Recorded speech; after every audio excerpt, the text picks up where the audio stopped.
First to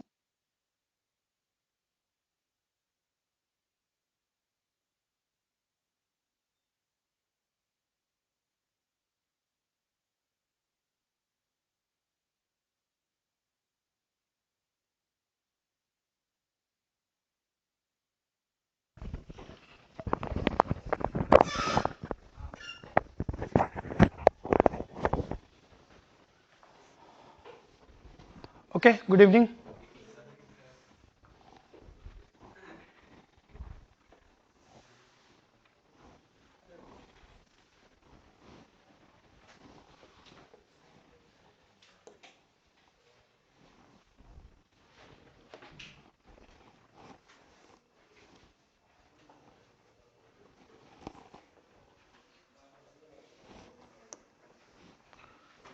So, how many of you have gone through the polity earlier?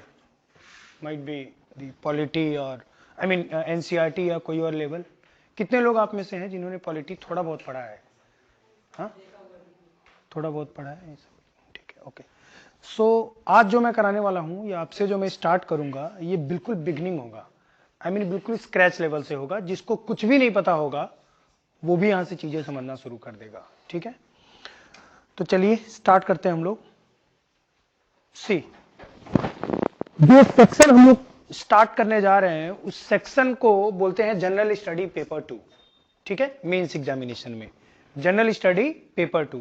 And this general study paper 2 includes the governance, constitution, polity, social justice and international relations.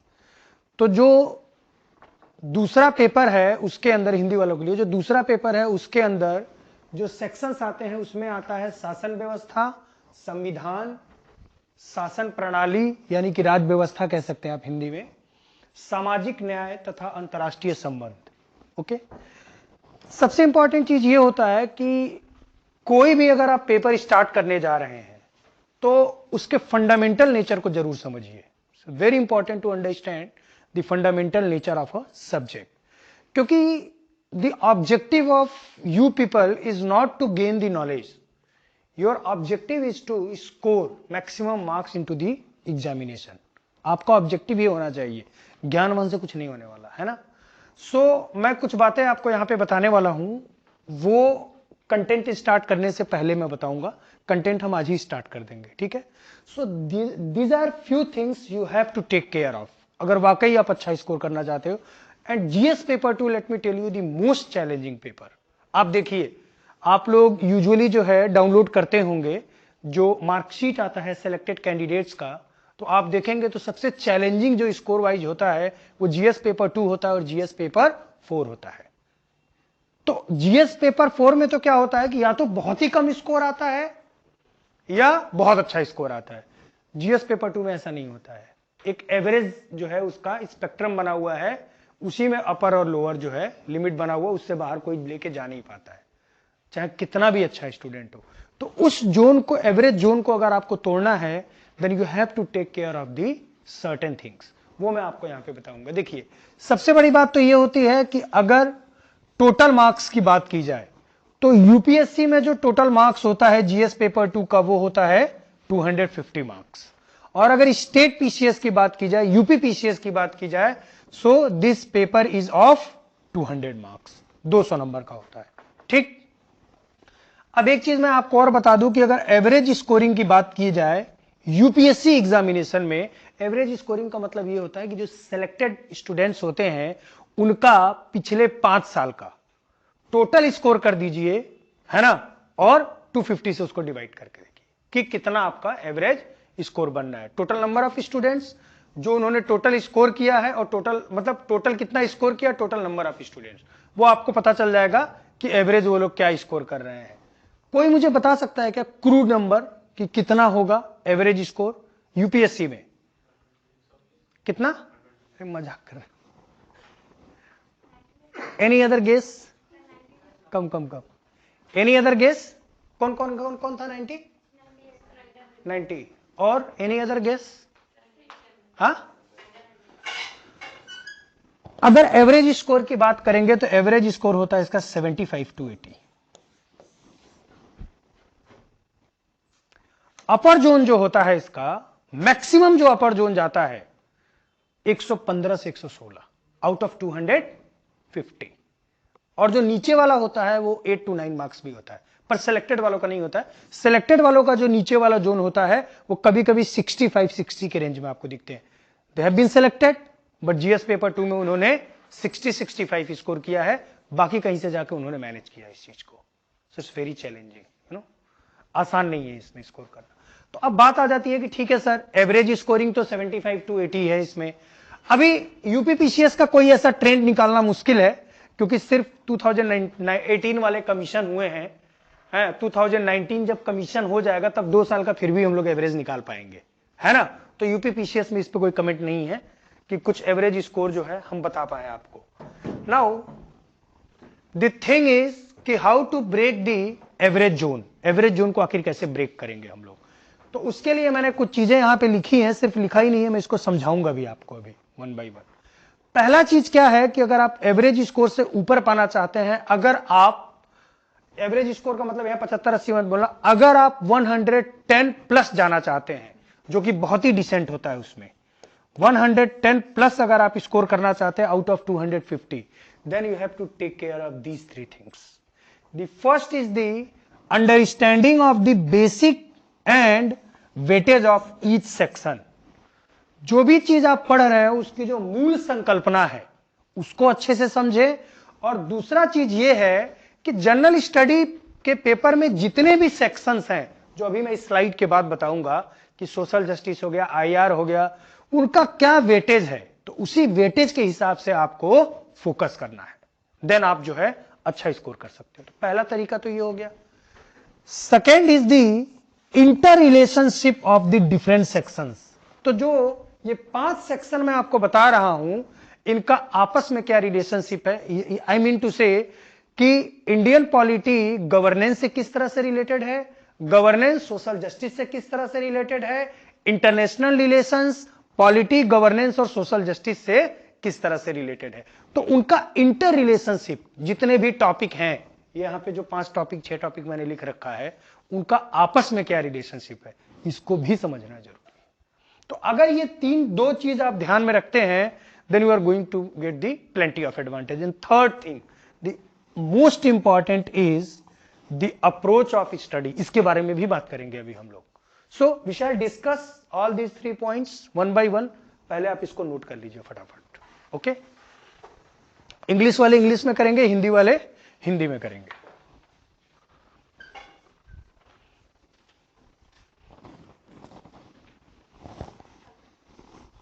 हाँ जाओ।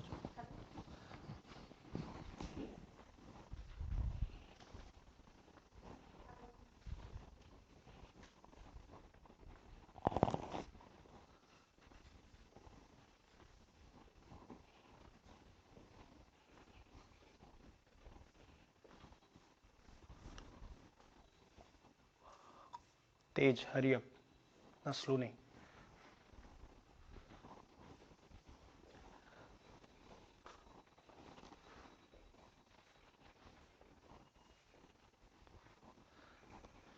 And one more thing कि पूरा का पूरा जो syllabus रहेगा वो आपके फर्स्ट पेपर पे रहेगा, मतलब फर्स्ट पेज पे रहेगा।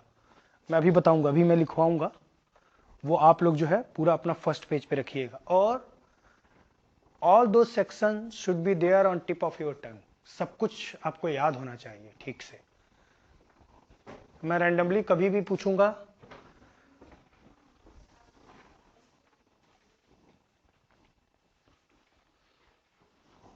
ठीक है। हाँ कोई बात नहीं, फोटो खींच लो, स्लाइड लिख नहीं पाओगी अब तुम, फोटो खींच लो इसका फटाक से, टाइम लगेगा।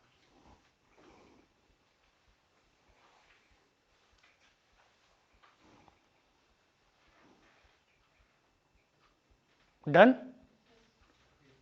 सबने कर लिया।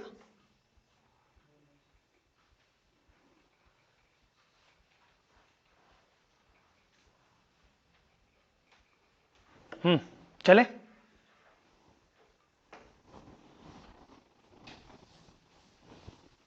नाउ बात करते हैं पहले वाले सेक्शन की, वेटेज वाले की। बेसिक अंडरस्टैंडिंग तो ठीक है, पता ही है आपको कि बेसिक्स कैसे समझना है।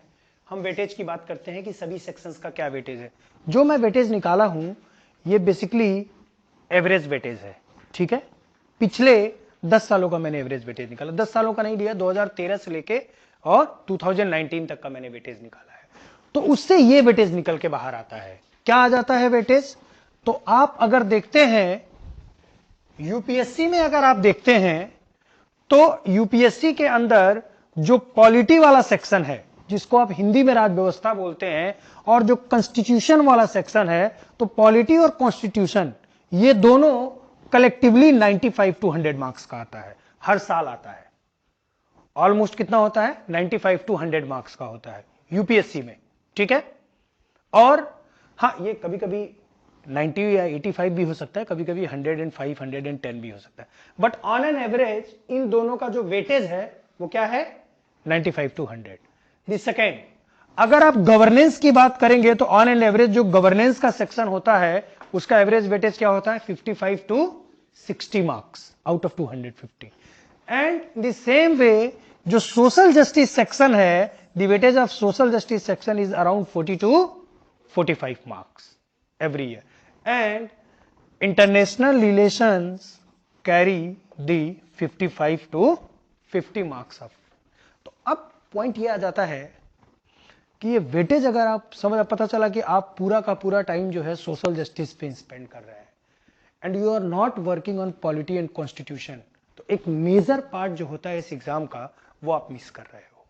दूसरा इंपॉर्टेंट चीज क्या है कि जो पॉलिटी और कॉन्स्टिट्यूशन वाला सेक्शन होता है वो स्टैटिक नेचर का होता है। तो स्टैटिक नेचर का होता है तो ज्यादा चैलेंज नहीं करता है वो क्वेश्चन, आपको लिमिटेड तरीके से चैलेंज करता है। अगर आप इंटरनेशनल रिलेशंस की बात करेंगे तो इंटरनेशनल रिलेशंस का क्वेश्चन बहुत डायनामिक होता है। सोशल जस्टिस का क्वेश्चन भी बहुत डायनामिक होता है, क्योंकि सोशल जस्टिस में क्या होता है?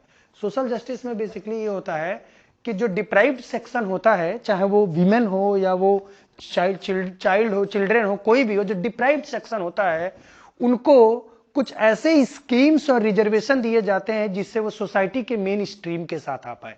That is a social justice. यही तो सोशल जस्टिस है कि सोसाइटी के अंदर जितने भी सेक्शंस हैं सबको क्या मिले? इक्वलिटी मिले। इक्वलिटी कैसे इंश्योर होगा? कि जो सोसाइटी का बॉटम सेक्शन है उसको किसी भी तरीके से क्या किया जाए? ऊपर के सेक्शन के साथ कनेक्ट किया जाए, वो डेवलपमेंटल स्कीम का पार्ट बने। तो उसके लिए डिफरेंट डिफरेंट स्कीम्स लाती है गवर्नमेंट, डिफरेंट डिफरेंट तरीके से उसको रिजर्वेशन देती है। तो अगेन वो डायनामिक हो जाता है, क्योंकि स्कीम्स डिस्कस करने हैं आपको, और स्कीम्स का सक्सेस और फेलियर भी डिस्कस करना है। भाई जो स्कीम आया वो कितना इंक्लूसिव रहा, ये भी पार्ट आपको डिस्कस करना है। So it's become challenging. अब ये जो दोनों सेक्शन होता है ना, ये बहुत अच्छा स्कोरिंग सेक्शन होता है।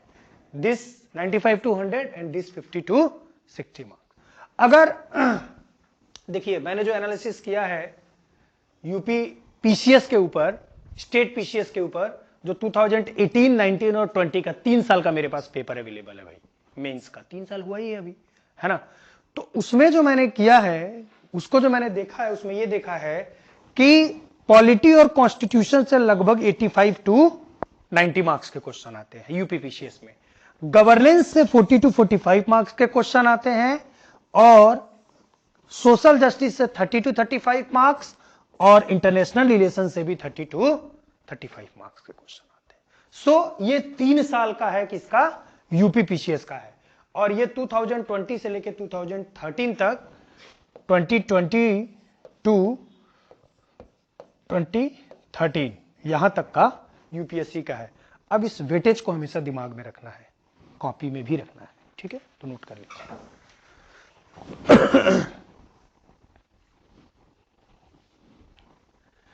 देखिए यूपीएससी एग्जामिनेशन एक इंस्ट्रूमेंटल एग्जाम है, so you have to take care कि बिना प्लानिंग के ये नहीं निकलेगा, है ना। वैसे तो बहुत मोटी मोटी बुक्स हैं मार्केट में पढ़ने के लिए, पॉलिटी, कॉन्स्टिट्यूशन, सोशल जस्टिस, कुछ भी आप पढ़ना चाहें मोटी मोटी बुक्स अवेलेबल हैं, बट बिना प्लानिंग के ये आपको कुछ नहीं करने देगा।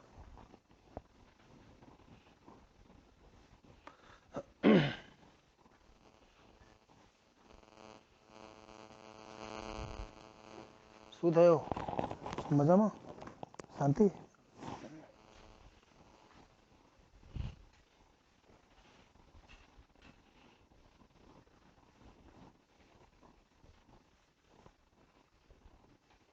तो पीसीएस वाला भी नोट कर लो। कौन सी जाति की दुश्मनी है तुम्हारी? हाँ, और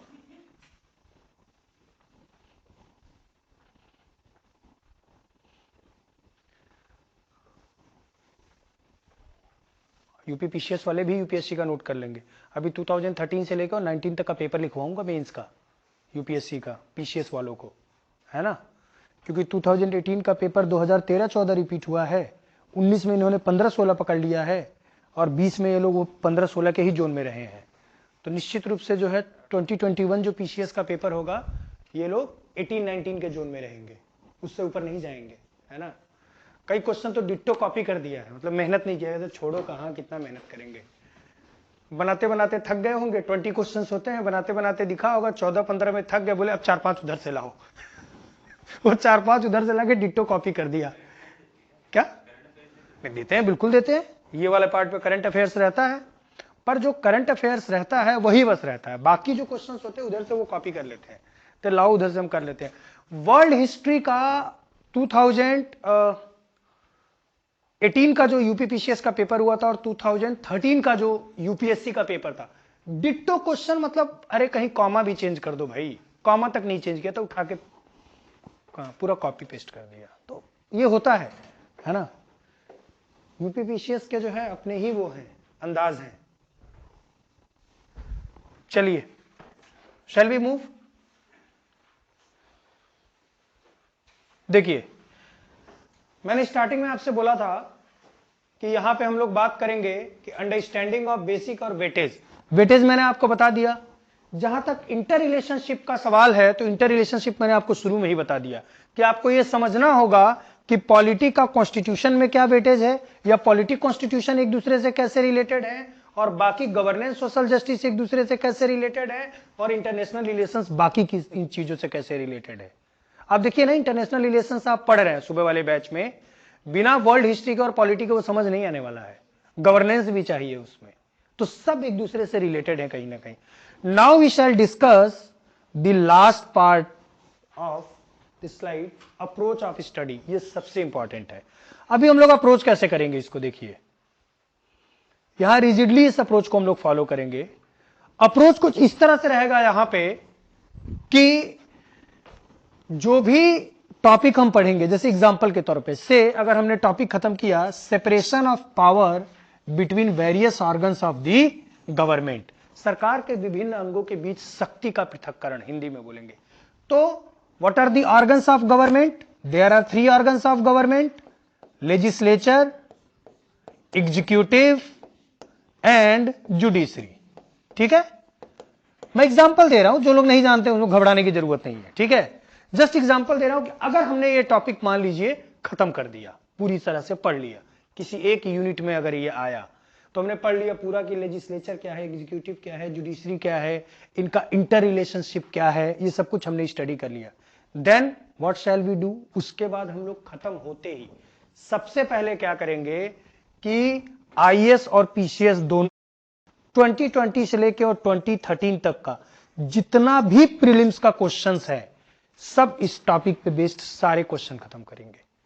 इसी तरह से जो मेंस एग्जामिनेशन में क्वेश्चंस आए हुए हैं 2020 से लेके और 2013 तक, सारे के सारे मेंस के एग्जाम के क्वेश्चंस को हम लोग निपटाएंगे। उसके बाद जब एक बार हम लोग 13 और 20 तक के क्वेश्चंस को खत्म कर लेंगे, देन नेक्स्ट ईयर के लिए प्रोबेबल क्वेश्चन क्या हो सकता है, उस प्रोबेबल क्वेश्चंस को भी हम लोग हैंडल करेंगे। देन नेक्स्ट ईयर के लिए प्रोबेबल क्वेश्चन क्या हो सकता है, उस प्रोबेबल क्वेश्चंस को भी हम लोग हैंडल करेंगे। इससे आपको क्या फायदा होगा? इससे आपको यह फायदा होगा कि चैप्टर खत्म होने का वेट नहीं करना पड़ेगा आपको, टॉपिक खत्म होगा और टॉपिक के साथ जितने भी रिलेटेड क्वेश्चंस हैं जो पिछले सालों में आए हैं वो भी क्लियर हो जाएगा, और जो अगला क्वेश्चन हो सकता है, 3-4 क्वेश्चन जो भी पॉसिबल हो सकते हैं, वो भी आपके वहीं के वहीं फ्रीज हो जाएंगे। तो टॉपिक वाइज आपकी जो है सारी की सारी चीजें फ्रीज हो जाएंगी। चैप्टर खत्म करने के बाद बहुत बड़ा हो जाता है। बात समझ में आ रहा है? तो ये हमारा अप्रोच रहेगा। इसके लिए मैंने एक एग्जांपल लिया है। ठीक है, इस अप्रोच को आप लोग चाहे तो लिख सकते हैं, है ना भी लिखे तो कोई फर्क नहीं पड़ता है, बट लिख सकते हैं ताकि मुझे दिखा पाएंगे बाद में, अगर मैं नहीं करा पाया तो। अरे सबूत रखोगे, ऐसे ही ब्लेम कर लोगे? सबूत रखो, सर आपने लिखवाया था।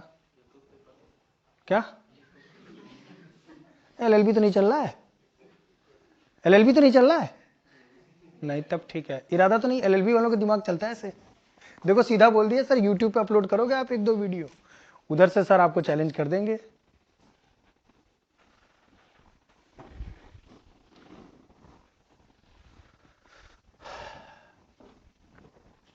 ठीक है, हो गया, चले। जो नहीं लिखा हो तो यही बोलेगा।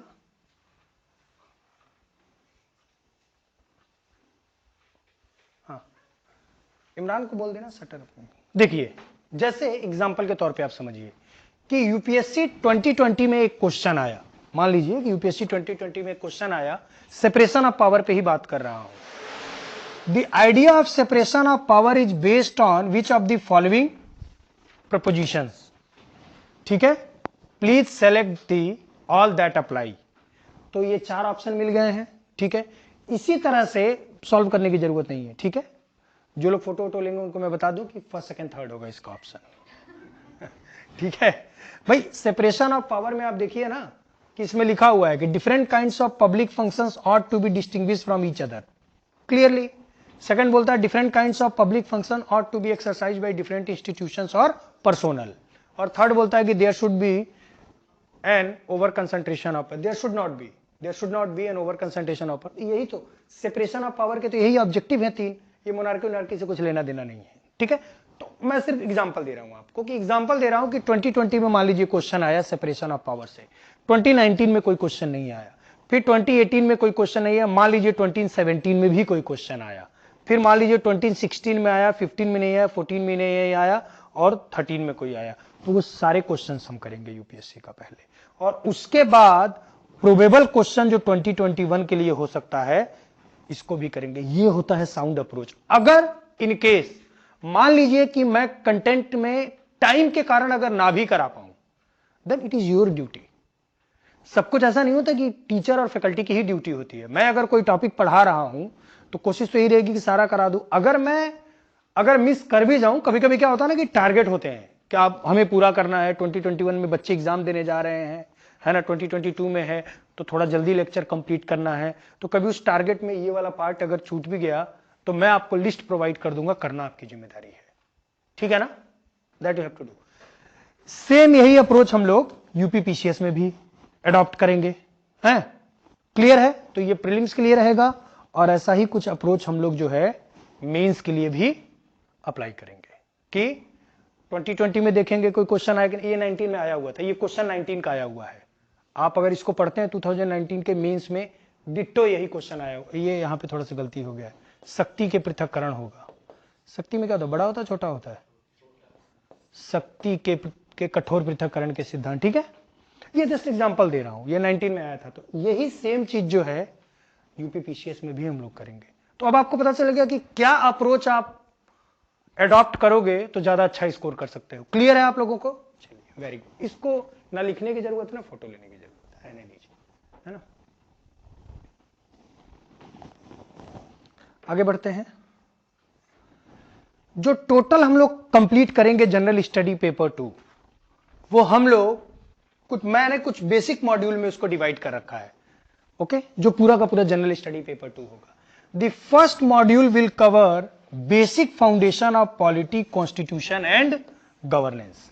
बिल्कुल बेसिक या फाउंडेशन चीजें पढ़ेंगे हम लोग, जो प्योर एनसीईआरटी लेवल का होगा। लेकिन बिलीव मी, जो लोग एनसीईआरटी कर भी रखे हैं उनको भी बहुत कुछ यहां नया मिलने वाला है। समझ रहे हैं आप? और सिर्फ 12 से 15 लेक्चर के अंदर पूरा का पूरा खत्म हो जाएगा। जिसने एनसीईआरटी नहीं किया है वो भी सब कुछ पा जाएगा यहां एनसीईआरटी का। सेकेंड मॉड्यूल होगा आपका advance level of Indian polity, constitution and governance. Then we shall start with the basics and will finish the advance level. इसको नोट करिए, आगे भी है कुछ।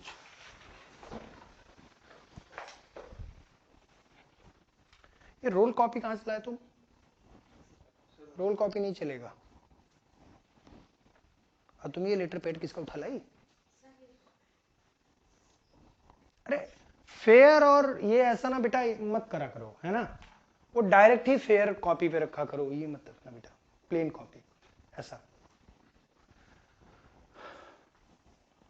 क्योंकि ये डुप्लीकेशन ऑफ वर्क, इससे कोई फायदा नहीं। चलिए हो गया, ये तो बहुत छोटा सा है, 2 मिनट में हो जाना चाहिए। हो गया, फिर जल्दी करो।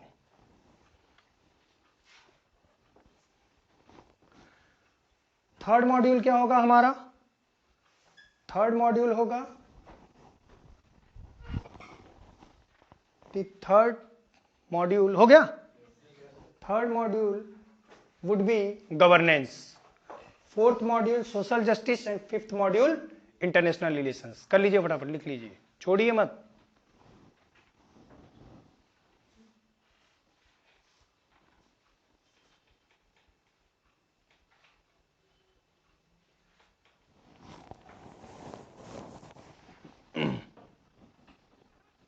हो गया, डन, वेरी गुड।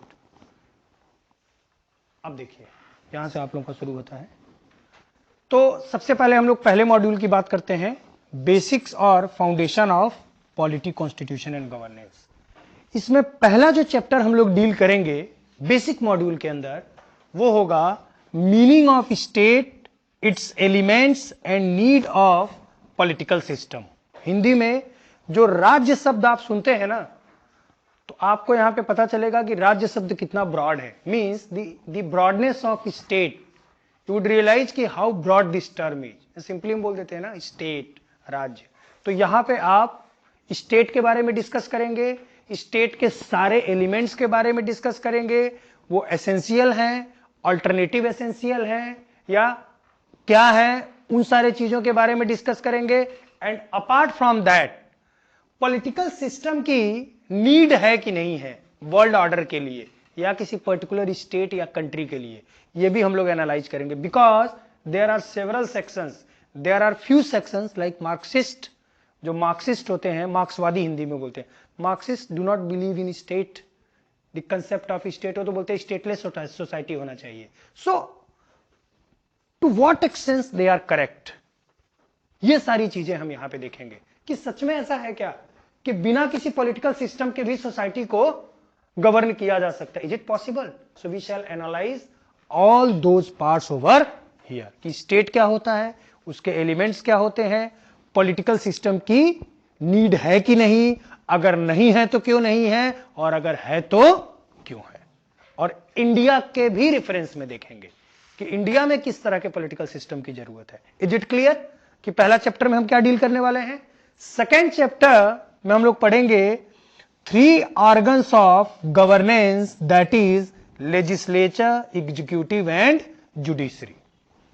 तो इसमें हम लोग क्या करेंगे कि जो गवर्नमेंट या गवर्नेंस दोनों बोल सकते हैं, उसके जो तीनों ऑर्गन होते हैं, दैट इज लेजिस्लेचर, लेजिस्लेचर क्या करता है, लॉ मेकिंग काम करता है, एग्जीक्यूटिव लॉ को एग्जीक्यूट करता है, और जुडिशरी लॉ के वायलेट होने पे क्या करता है, जस्टिस डिलीवर करता है।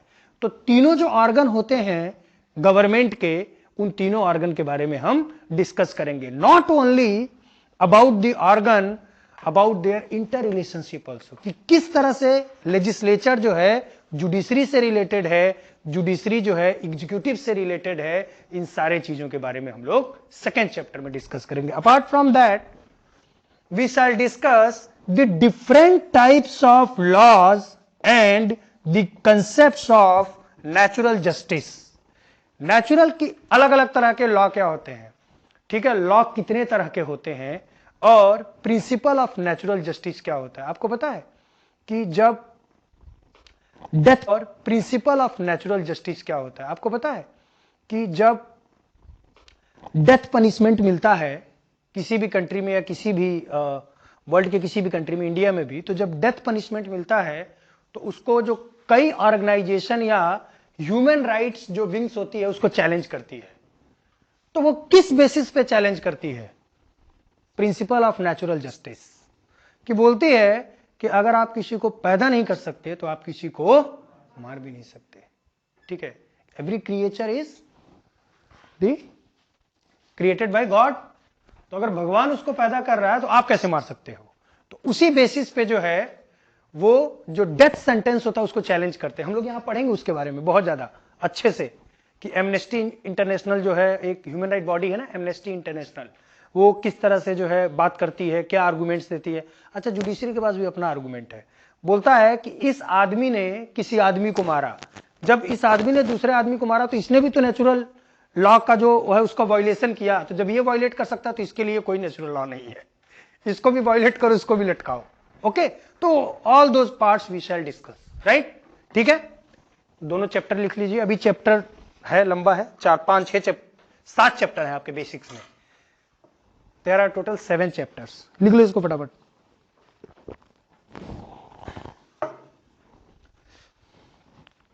इंग्लिश वाले सिर्फ इंग्लिश में लिखेंगे।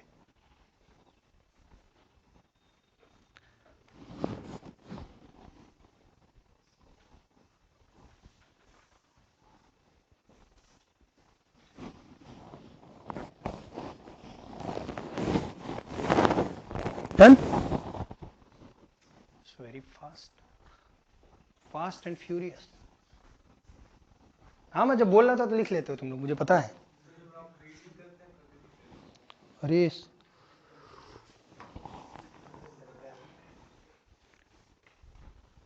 चल, हो गया, जल्दी करो गुजराती बाबू। ढोकला खाया नहीं तुमने कई दिनों से। इधर मिलता है कि नहीं ढोकला ठेपड़ा? मिलता है?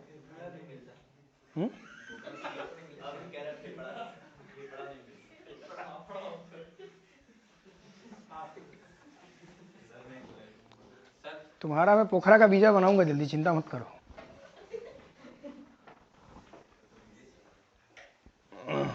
चले, और तुम तीनों एक पास तो बिल्कुल मत बैठा करो, तुम उधर उठ के चलो। तुम अभिषेक इधर चलो, शैलेश के पीछे, और तुम उठो इस चेयर पे आओ। हाँ हाँ बिल्कुल, नो आर्गुमेंट, आओ इस चेयर पे। अब ठीक है, अच्छा लग रहा है। चलिए, नाउ द थर्ड चैप्टर देखिए, थर्ड चैप्टर सबसे ज्यादा क्रूशियल है।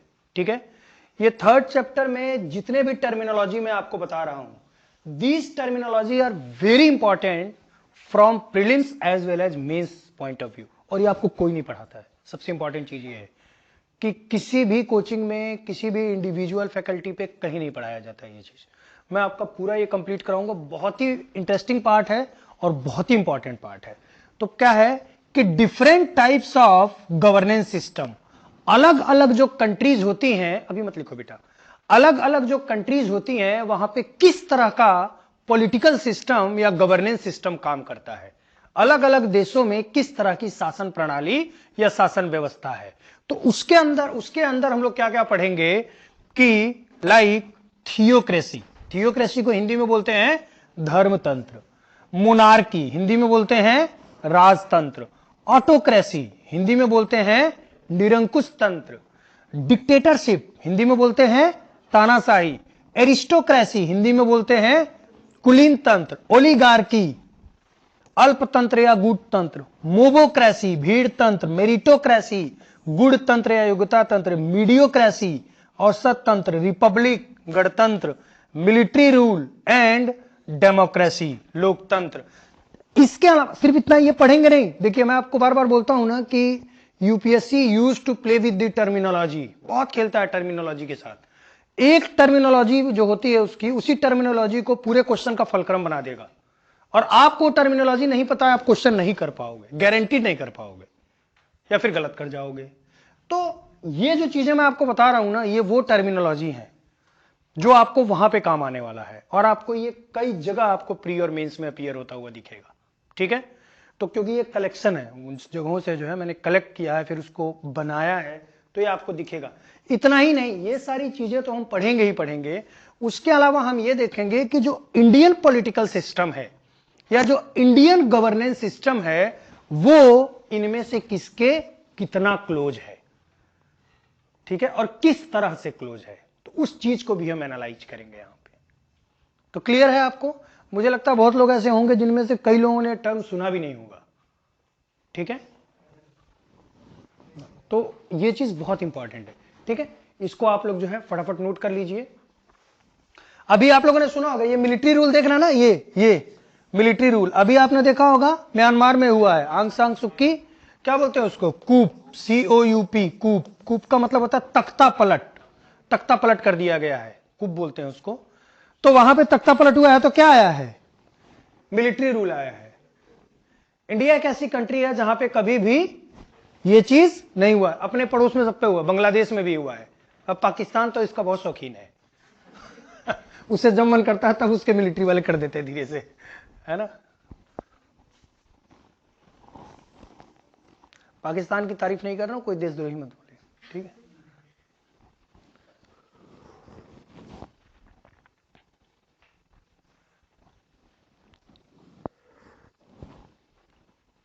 अच्छा, हिंदी वाले इसका फोटो ले लेंगे, हिंदी वाले इंग्लिश भी लिखेंगे, ठीक है। इसका फोटो ले लीजिए हिंदी वाले। इंग्लिश वालों को हिंदी लिखने की जरूरत नहीं है, समझ में आ जाएगा इंग्लिश से, एक ऐसा वर्ड है, टर्म है, लेकिन हिंदी वालों के लिए थोड़ा चैलेंज करता है ये।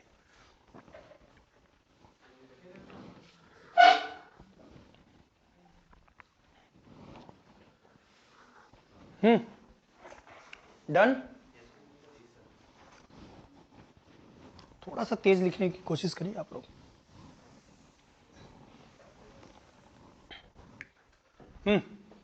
चले।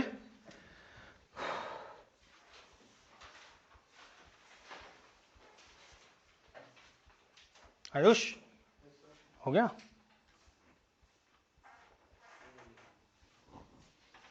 ओके, नाउ चैप्टर 4 में हम लोग क्या पढ़ेंगे कि basic concepts and historical developments of democratic system. कि जो डेमोक्रेटिक सिस्टम जो आज आप देख रहे हैं, इंडिया में डेमोक्रेटिक सिस्टम है, यूएस में डेमोक्रेटिक सिस्टम है, ठीक है। मतलब वर्ल्ड के ज्यादातर अगर कंट्रीज में आप देखेंगे तो अलग अलग तरीके का है, कहीं डायरेक्ट डेमोक्रेसी है, कहीं इनडायरेक्ट डेमोक्रेसी है, कहीं रिपब्लिकन डेमोक्रेसी है, कहीं पार्लियामेंट्री डेमोक्रेसी है, कहीं प्रेसिडेंशियल डेमोक्रेसी है। दो forms of democracies are different, पर पूरे वर्ल्ड में जो पॉलिटिकल ऑर्डर है आज के डेट में वो क्या है, डेमोक्रेटिक पॉलिटिकल ऑर्डर है। तो आखिर डेमोक्रेसी कैसे इवॉल्व हुआ, इसका प्रेजेंट स्टेटस क्या है आज के डेट में डेमोक्रेसी का, वो हम पढ़ेंगे। इसके साथ साथ एक बड़ा ही इंपॉर्टेंट कंसेप्ट हम लोग डिस्कस करेंगे, दैट इज कॉन्स्टिट्यूशनलिज्म, संविधानवाद। Not talking about the constitution, मैं संविधान के बारे में बात नहीं कर रहा हूं, I am talking about the constitutionalism, ठीक है, संविधानवाद।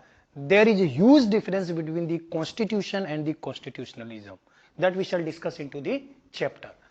तो एक तो ये पढ़ेंगे हम लोग, उसके बाद क्या देखेंगे इसमें कि challenges before the constitutionalism in the present time. देखिए थोड़ा सा मैं आपको हिंट कर देता हूं, कॉन्स्टिट्यूशन एक लीगल डॉक्यूमेंट है, ठीक। अब ये कॉन्स्टिट्यूशन कितना इफेक्टिव है ये कॉन्स्टिट्यूशनलिज्म बताता है, ठीक। संविधान जो है एक लिखित जो है क्या है, दस्तावेज है। अब वो दस्तावेज किसी देश में कितना प्रभावशाली है ये बात डिपेंड करता है कि संविधानवाद। तो effectiveness of constitution depends on the constitutionalism. तो इसका मतलब कि अगर प्रेजेंट टाइम में किसी भी कारण से अगर कॉन्स्टिट्यूशनलिज्म अगर चैलेंज होगा तो कॉन्स्टिट्यूशन की इफेक्टिवनेस भी चैलेंज होगी। तो वी शैल डिस्कस ऑल दो चैलेंजेस। क्लियर है, ये सब मेंस के पॉइंट ऑफ व्यू से बहुत इंपॉर्टेंट है, ठीक है। लिख लीजिए आप लोग फटाफट, फिर आगे बढ़े।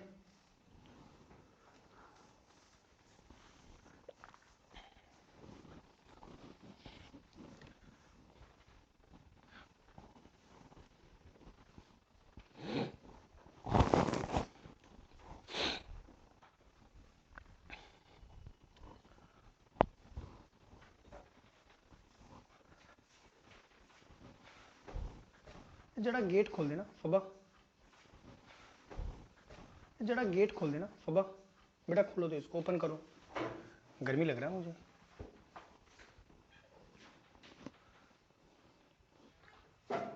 Shall I move? हो गया।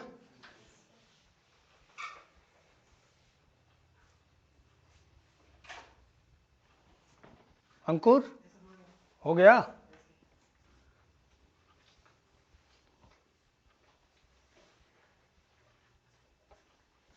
Now the next is chapter 5, chapter 5 में हम लोग क्या क्या चीजें डिस्कस करेंगे? Different types of democracy and their relation to the Indian democracy. देखिए मैंने अभी आपको बोला डेमोक्रेसी कई तरह का हो सकता है, फेडरल हो सकता है, कॉन्फेडरल हो सकता है, यूनिटरी हो सकता है, रिपब्लिक हो सकता है, प्रेसिडेंशियल हो सकता है, पार्लियामेंट्री हो सकता है, डायरेक्ट हो सकता है, इनडायरेक्ट हो सकता है। कई तरह के डेमोक्रेसी होते हैं, there are several forms of democracy. तो हम उन सभी फॉर्म्स के बारे में डिस्कस करेंगे डेमोक्रेसी के, कि what are the different forms of democracy.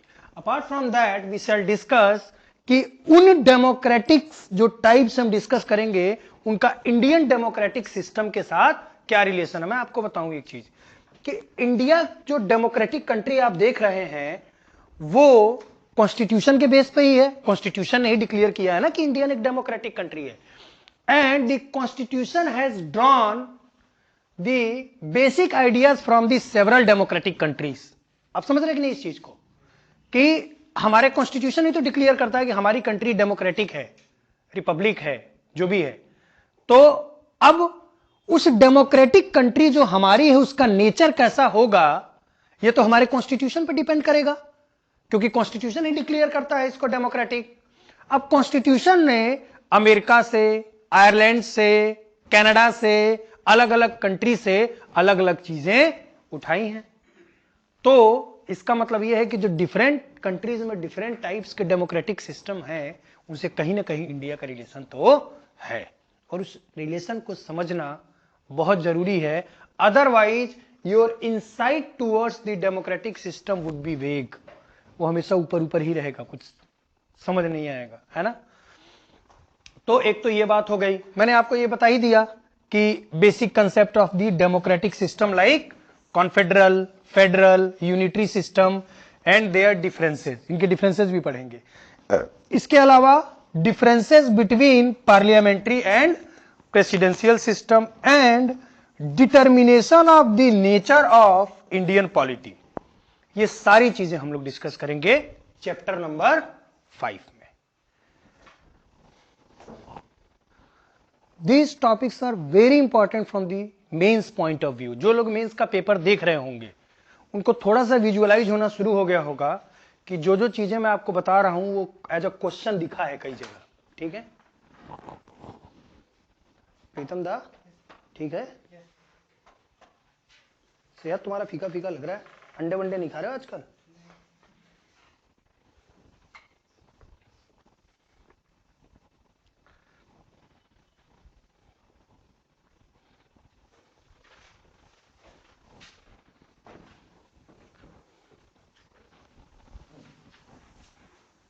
चलो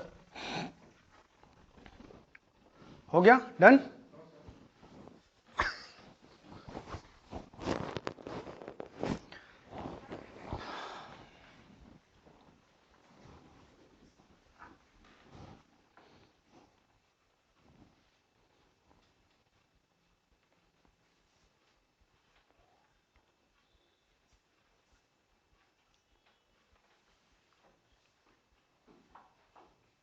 आप में से कितने लोग हिंदी मीडियम के हैं? 2 3 4 5 6 7 8, वेरी रिप्रेजेंटेटिव है, बड़ा डेमोक्रेटिक क्लास है। अच्छा है ना, इक्वल रिप्रेजेंटेशन जा रहा है।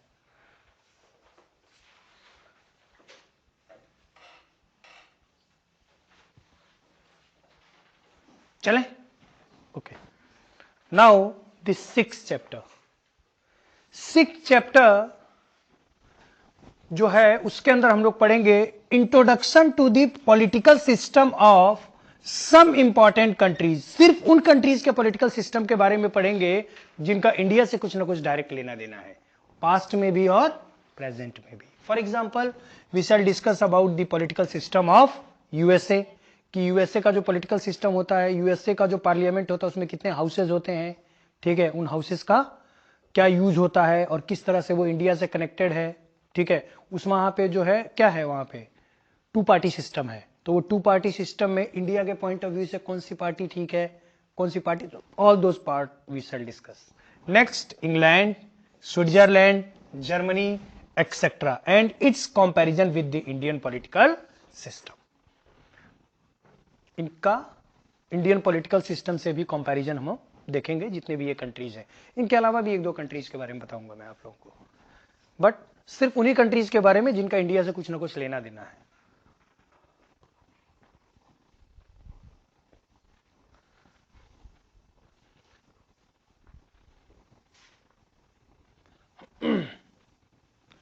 हो गया। Now the chapter number 7 and the last chapter of the basic.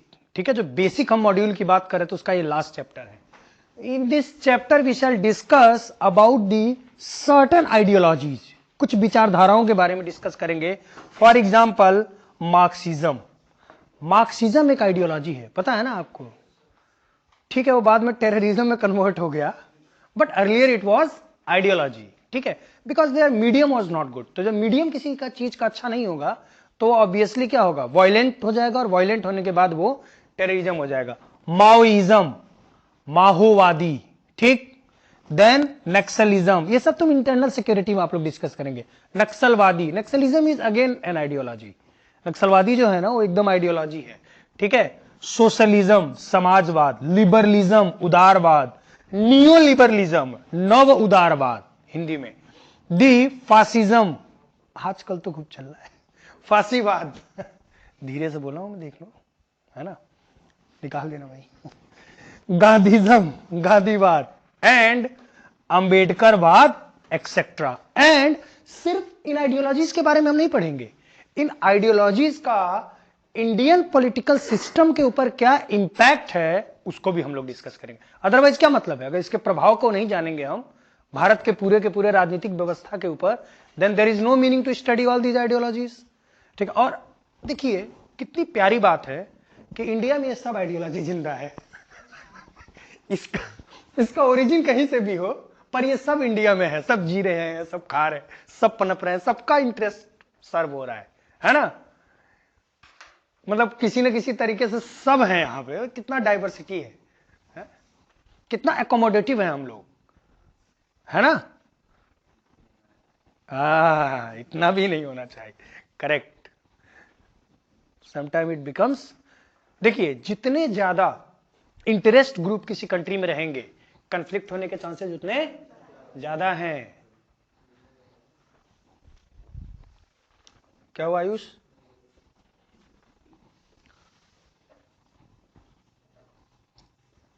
अरे तुम जाओ फॉरेस्ट रिसर्च इंस्टीट्यूट में आनंद मनाओ, FRI।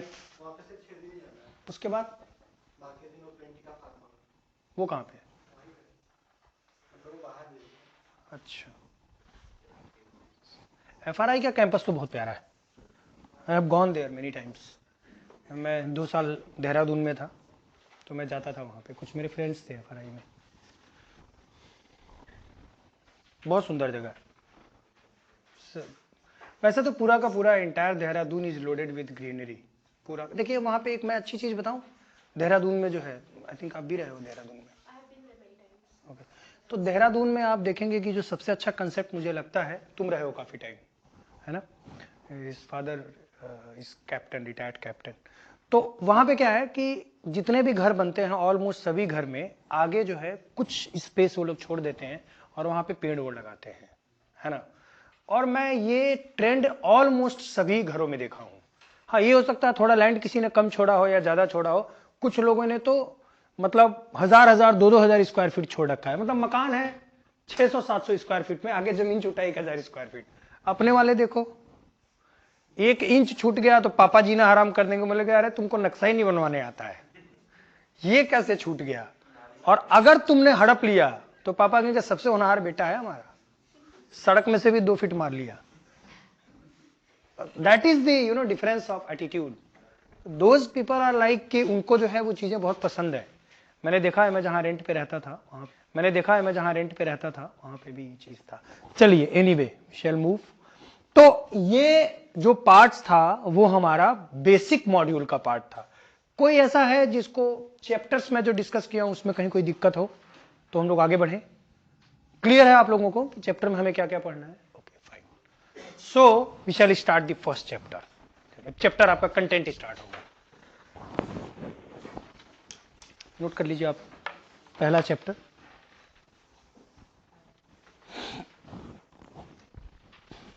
क्या हुआ Ankur? Meaning of state, its elements and need of political system. राज्य का अर्थ इसके तत्व एवं राजनीतिक प्रणाली की आवश्यकता। चलिए, now the first concept is meaning of state. राज्य का अर्थ। सब लोग अपना अपना पेन रख दीजिए, पहले सुन लीजिए फिर आराम से लिखिएगा। देखिए, अगर मैं स्टेट की बात करूं, ठीक है, मतलब राज्य की अगर बात करूं, तो जैसे ही ये टर्मिनोलॉजी हम लोग सुनते हैं state, the first thing which comes into our mind is like Uttar Pradesh, ठीक है, यही आता है, लाइक बिहार और एमपी, ठीक है, मध्य प्रदेश, महाराष्ट्र, जो हमारे यहां स्टेट्स हैं या जिनको हम मोर प्रिसाइजली प्रोविंस बोलते हैं, ठीक है, उनका ही नाम आता है। जैसे स्टेट बोलिए तो आप समझेंगे कि उत्तर प्रदेश की बात हो रही है या गुजरात की बात हो रही है, महाराष्ट्र की बात हो रही है। Let me tell you one thing, जो कॉन्स्टिट्यूशन है, उस कॉन्स्टिट्यूशन में ये जो स्टेट टर्म है जो डाला गया है, उसका जो अर्थ है, मींस जो उसका जो मीनिंग है, वो प्रांतों से नहीं है, मतलब इन राज्यों से नहीं है। उसमें अगर लिखा गया है तो देखिएगा, ये थोड़ा सा ना उसको डिसाइफर करने का तरीका आप समझिए। अगर सिर्फ स्टेट लिखा हुआ है कॉन्स्टिट्यूशन में, देन वो बात कर रहा है कंट्री और नेशन की, देश की बात कर रहा है। आप समझ रहे हो मैं क्या बोल रहा हूं? अगर सिर्फ और सिर्फ कॉन्स्टिट्यूशन के अंदर केवल स्टेट टर्म अपीयर होता है अकेला, तो इसका मतलब वो कंट्री या नेशन की बात कर रहा है। और अगर उसे उत्तर प्रदेश की बात करनी होगी तो वो बोलेगा यूपी स्टेट, तब आप डिसाइफर कर लेंगे। तो ध्यान रखिएगा कि जब आप कॉन्स्टिट्यूशन या पॉलिटी स्टडी करेंगे तो वहां पे अगर सिर्फ स्टेट टर्म अपीयर होता है तो आप क्या उसको कंसीडर करेंगे? आपका इंटरप्रिटेशन क्या होगा? कंट्री और नेशन। तो वही मैं आपको समझाना चाहता हूं कि देखिए कि इन जनरल जो स्टेट होता है term, that denotes the provinces like Uttar Pradesh, Bihar, Maharashtra, MP and Rajasthan. But once we talk about और we talk in the language और in the words of political science और in the words of constitution, लेकिन जब हम राजनीति विज्ञान के शब्दों में बात करते हैं या संविधान के शब्दों में बात करते हैं, then this state term, this particular state term include the overall political structure of a country। ये की वर्ड है, यहां पे देखिए, ये क्या है? की वर्ड है। अभी हम समझेंगे कि ओवरऑल पॉलिटिकल स्ट्रक्चर क्या होता है। समझने वाली बात क्या है इस पूरे पीपीटी के अंदर, कि जो इन जनरल जब स्टेट टर्म अपीयर होता है, देन वी थिंक कि this state term denotes the Uttar Pradesh, Bihar, Maharashtra and MP. But in the language of political science, in language of constitution, this state term is not only limited to these provinces, however it includes the overall political structure of a country और nation. Hindi में कि जब यह शब्द हमें दिखाई देता है राज्य, तो हम सोचते हैं कि जैसे उत्तर प्रदेश, बिहार इत्यादि जो प्रांत हैं उनके बारे में बात हो रहा है। लेकिन राजनीति विज्ञान की भाषा में अगर बात करें तो यह जो शब्द है राज्य, यह एक किसी पर्टिकुलर देश के सारे मतलब समग्र राजनीतिक प्रणाली को या समग्र राजनीतिक संरचना को अपने अंदर निहित करता है। So the key term is overall political structure. अब हम देखेंगे कि ओवरऑल पॉलिटिकल स्ट्रक्चर क्या होता है, ठीक है। तो इस पीपीटी के ऊपर कोई भी ऐसी चीज है जो आपको नहीं समझ में आ रहा हो, anything which you cannot understand, simple सी दो चीजें हैं कि स्टेट टर्म जो होता है वो इन जनरल इनको डिनोट करता है, लेकिन पॉलिटिकल साइंस के लैंग्वेज में ये क्या होता है कि किसी नेशन या कंट्री के ओवरऑल पॉलिटिकल स्ट्रक्चर को इंक्लूड करता है। ठीक, चीजें और भी आगे क्लियर होती जाएंगी। लिखो, एरो बना के मत लिखना जैसे मैंने लिखा है, आप जस्ट जो है ऊपर वो लिखिएगा फिर उसके नीचे से लिखिएगा उसको, ठीक है। ये एरो ऐसे बना के लिखने की जरूरत नहीं है।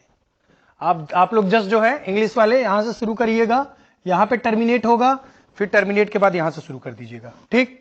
मतलब पैराग्राफ में होगा पूरा, और हिंदी वाले भी ऐसे ही करेंगे।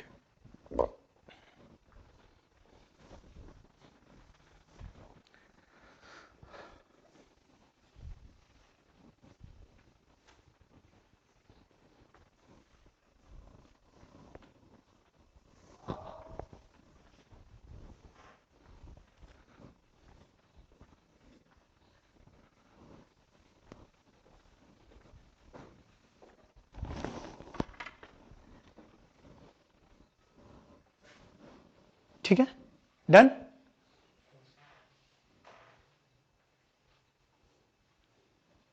समझ आया कि नहीं ये वाला पॉइंट? ठीक है, वेरी गुड।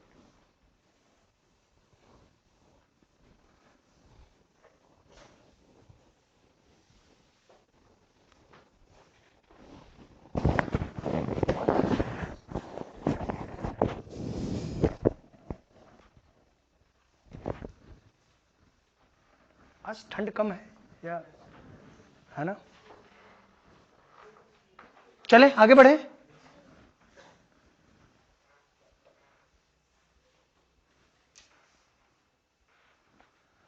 देखिए, किसी भी कंट्री का जो ओवरऑल पॉलिटिकल स्ट्रक्चर होता है, ये क्या क्या इंक्लूड करता है? It includes the union government, parliament. Parliament का मतलब क्या हो गया? It includes the president. Parliament के अंदर तीन चीजें होती हैं, it includes the president, the Rajya Sabha plus Lok Sabha. ठीक है बेटा, समझ रहे हो आप इस चीज को? इसके अलावा प्लस जुडिशरी। ओवरऑल स्ट्रक्चर की बात कर रहा हूं मैंने बोला ना कि दैट इज ओवरऑल स्ट्रक्चर, उसके नीचे अंडरलाइन कर लीजिएगा। Overall structure is the key term, तो उसके नीचे अंडरलाइन कर लीजिए आप लोग। तो overall political structure of a country includes the union government, the parliament, the judiciary, the state government, okay, and bureaucrats etcetera. मतलब कि एक कंट्री, एक जो स्टेट टर्म है, वो एक कंट्री के अंदर, आप इस चीज को समझिए, जो भी परमानेंट या टेम्पोररी गवर्निंग बॉडी है, सबको इंक्लूड करता है। परमानेंट गवर्निंग बॉडी में कौन आ जाता है? Central government, state government, local government, correct? Sorry, permanent में आ जाते हैं आपके कि जैसे ब्यूरोक्रेट्स, जैसे ऑल इंडिया सर्विसेज के ब्यूरोक्रेट होते हैं, आईएएस होते हैं, आईपीएस होते हैं, इंडियन फॉरेस्ट वाले होते हैं, या बाकी जो ब्यूरोक्रेट्स होते हैं। और मतलब इस परमानेंट वाले में सारे के सारे आईएएस आ जाएंगे, और उसके साथ स्टेट के पीसीएस आ जाएंगे। यही तो गवर्निंग बॉडी है, परमानेंट। ओवरऑल जो स्ट्रक्चर होता है एक कंट्री का, उसमें जो परमानेंट गवर्निंग बॉडी है वो, और जो टेम्पोररी गवर्निंग बॉडी है, टेम्पोररी गवर्निंग बॉडी का मतलब central government plus state government plus local government. Local government का मतलब पंचायती राज एंड म्युनिसिपैलिटी। तो ये सब के सब इंक्लूड हो जाते हैं। इसका मतलब क्या होता है कि स्टेट बेसिकली कंट्री को ही डिनोट करता है। It was just an example, but overall आपको क्या समझ में आना चाहिए? फाइनल थॉट क्या जनरेट होगा कि अगर स्टेट टर्म अपीयर होता है और उसके आगे अगर किसी स्टेट का नाम नहीं लिखा है, इट मींस कि that particular term is denoting the country और नेशन, उस राष्ट्र या उस देश को संबोधित कर रहा है। इज इट क्लियर और नॉट? बिल्कुल पूरी तरह से क्लियर है। किसी को कोई doubt, any fraction of doubt? Very good. पहले इसको लिख लीजिए, ऊपर वाले 2 पॉइंट्स, फिर मैं बताता हूं कि वुड्रो विल्सन ने क्या कहा था। स्टेट का डेफिनेशन जो है वुड्रो विल्सन ने दिया था। Can anybody tell me who was Woodrow Wilson? Very good. उसके अलावा दूसरी चीज? Very good, very good. उसके अलावा दूसरी चीज? Very good. वो तो मैं भी हूं आदर्शवादी। अब मेरी आदर्श कोई सुन ही नहीं रहा आजकल। सी, Woodrow Wilson was the ex-president of USA, as well as he is considered as the father of public administration. He is considered as the father of public administration. लोक प्रशासन जो आप पढ़ते हैं ना, he was the father of the लोक प्रशासन के जनक थे हिंदी वालों के लिए।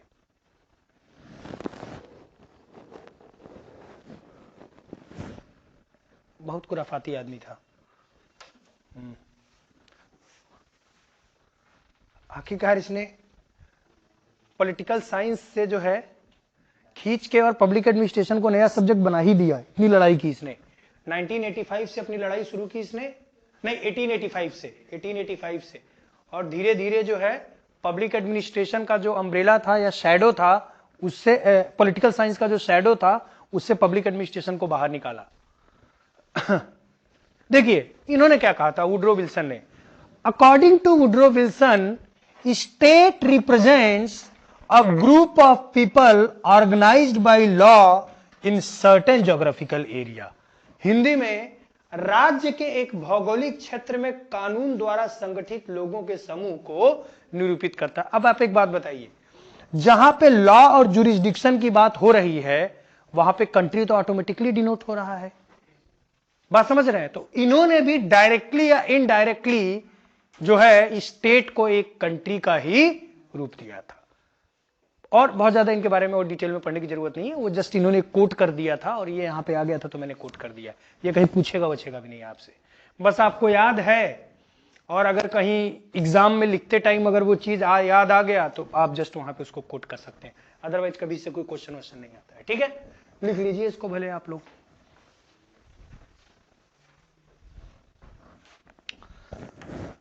अब हम लोग देखेंगे कि देखिए ये तो स्टेट का एक जनरल डेफिनेशन हो गया, जो मैंने बताया कि state means the overall political structure of a country. ठीक है, ये स्टेट है यानी नेशन को डिनोट करता है। स्टेट का डेफिनेशन जो है इंडिया के कॉन्स्टिट्यूशन में भी दिया गया है। The constitution of India, India का जो कॉन्स्टिट्यूशन है, जो संविधान है भारत का, इसमें भी स्टेट का डेफिनेशन दिया गया है। कैन एनीबडी टेल मी कि कहां कहां पे इसका डेफिनेशन है स्टेट का? अगर वो दोनों जगह का नाम किसी ने मुझे बता दिया तो पक्का जो है, अरे ले गई, ठीक है 10 रुपए खर्चा करा दिया। So chocolate from my side. See part 3 जो है कॉन्स्टिट्यूशन का, देखिए जो लोग नहीं पढ़े वो घबराएंगे नहीं, बस लिख लीजिए अपने जानकारी के लिए, जरूरी होता है। कभी कभी आपके प्रीलिम्स में अपीयर हो सकता है क्वेश्चन। पार्ट 3 जो है कॉन्स्टिट्यूशन का, उसका जो आर्टिकल 12 है, article 12, that is the fundamental rights. ठीक है, फंडामेंटल राइट्स मतलब मूल अधिकार। तो फंडामेंटल राइट्स में भी यहां पे आर्टिकल 12 में जो है स्टेट का डेफिनेशन क्लियरली मेंशन किया गया है। एंड आर्टिकल 36, आर्टिकल 36 क्या है आपका? पार्ट 4, कॉन्स्टिट्यूशन का पार्ट 4 है आर्टिकल 36। ठीक है, पार्ट 4, इसमें इसको क्या है, बेसिकली डीपीएसपी है, directive principle of state policy. यहां पे भी स्टेट का डेफिनेशन कहा गया, स्टेट का डेफिनेशन जो है मेंशन किया गया है। तो इंडियन कॉन्स्टिट्यूशन में 2 जगह अपीयर होता है स्टेट का definition. One is the part 3 article 12, ठीक है, fundamental rights, and second part 4 article 36, that is directive principle of state policy. अब हम लोग देखेंगे कि आखिर कॉन्स्टिट्यूशन या हमारे संविधान में जो है क्या डेफिनेशन बनाया गया है, वो भी देखते हैं, है ना, क्या बताया आखिर इन लोगों ने। ऐसा कौन सा बड़ा करिश्मा दे दिया है जो बाकियों ने नहीं दिया।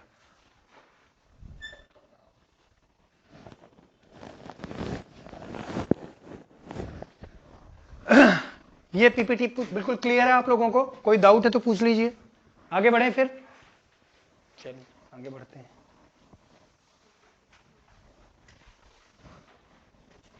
हो गया, लिख लिया?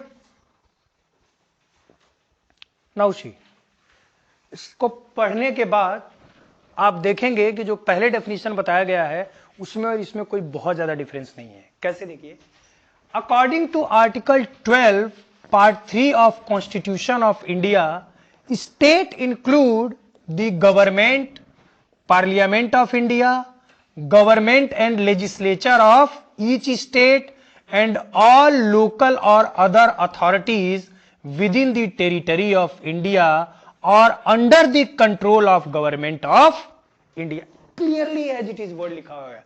अब आप इसको ठीक से देखिए कि according to article 2 part 3 of constitution, state includes government. जब ये government की बात कर रहा है then it is talking about the state government as well as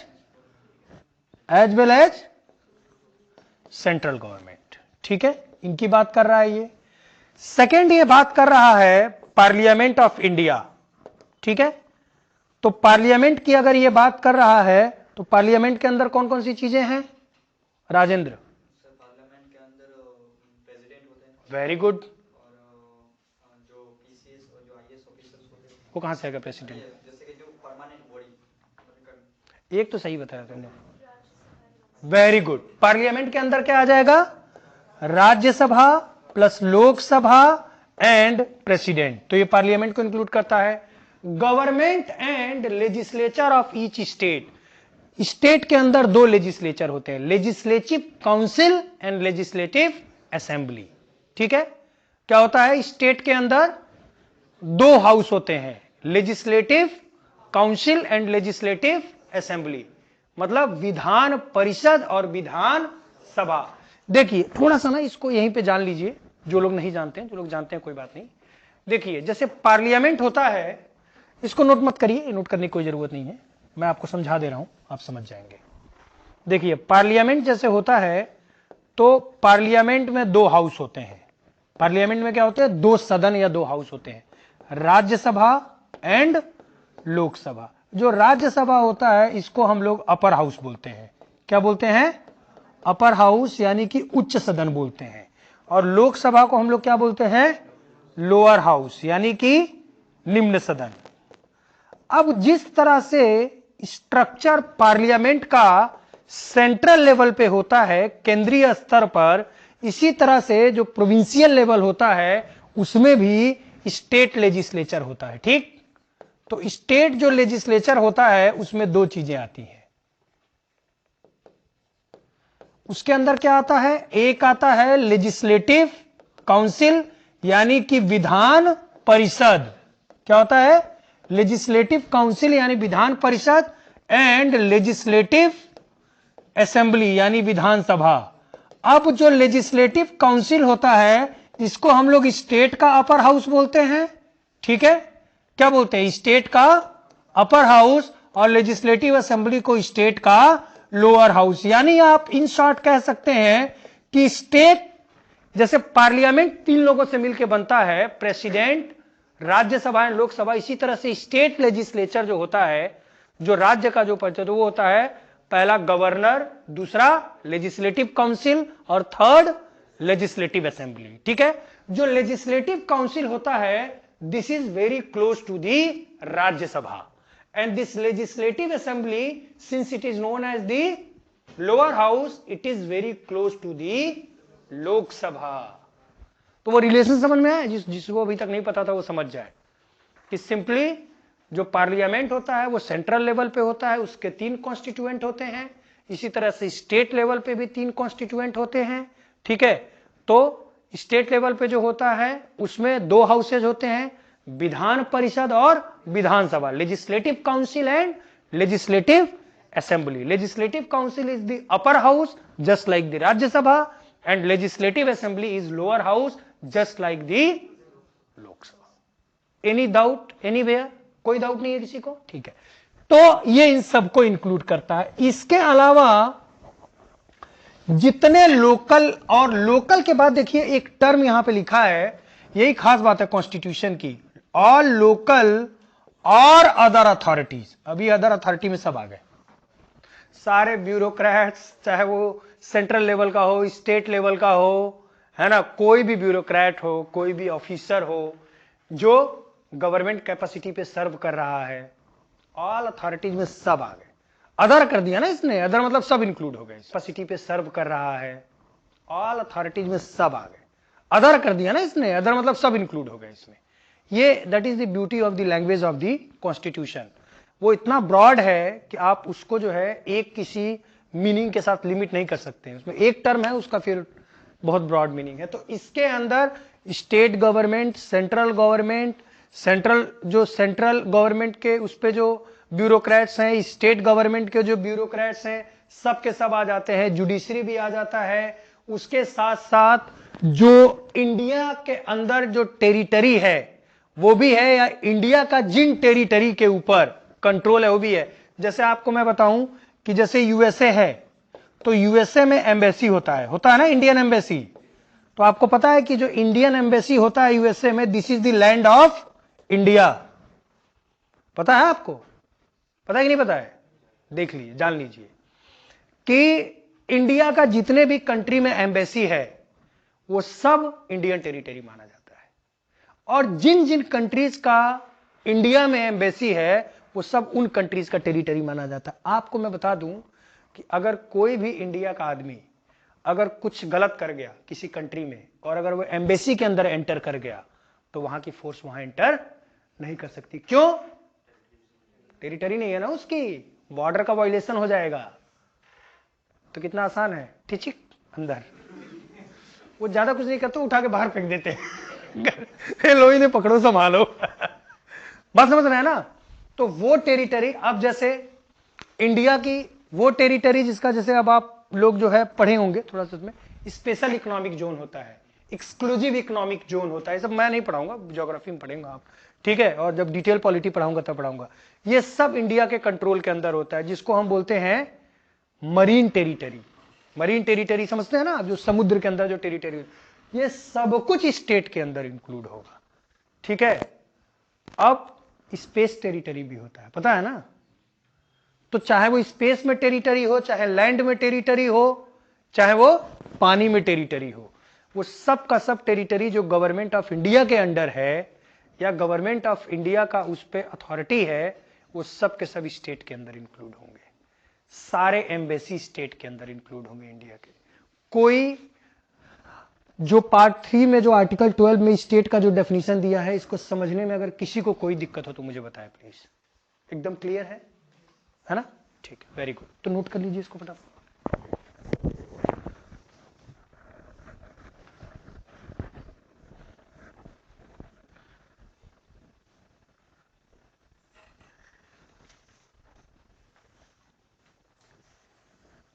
लिख लिया? कहां लिखी हो? अरे नहीं, डेफिनेशन लिखो पूरा ठीक से। लिखने की आदत बनाओ, पॉइंट बनाने की आदत मत बनाओ। हाँ। तुम्हारा भी हिंदी मीडियम है?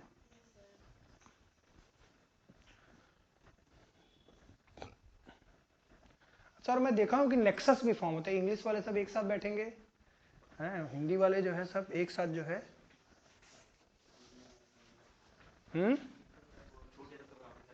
अच्छा,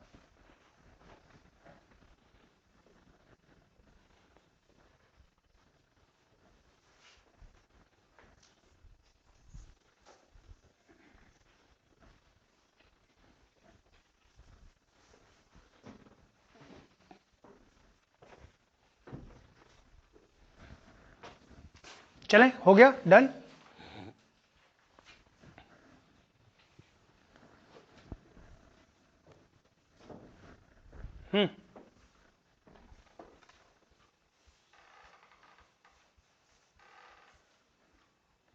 चले ना, थोड़ा सा समझिएगा इसको। यहां पे देखिए, स्टेट की डेफिनेशन तो हम लोग समझ गए कि स्टेट क्या होता है, ठीक है? लेकिन कुछ सेक्शन ऐसा भी है, ठीक है, जो स्टेट के कंसेप्ट में बिलीव नहीं करता। There are certain sections which do not believe into the concept of state, ठीक है? जैसे मार्क्सिस्ट। मार्क्सिस्ट का हिंदी होता है मार्क्सवादी। मार्क्सवादी या जो मार्क्सिस्ट होते हैं, ठीक है, ये स्टेट के कंसेप्ट को रिजेक्ट करते हैं, बल्कि इनका यह मानना होता है कि जो स्टेट होता है, this state is basically an instrument और मीडियम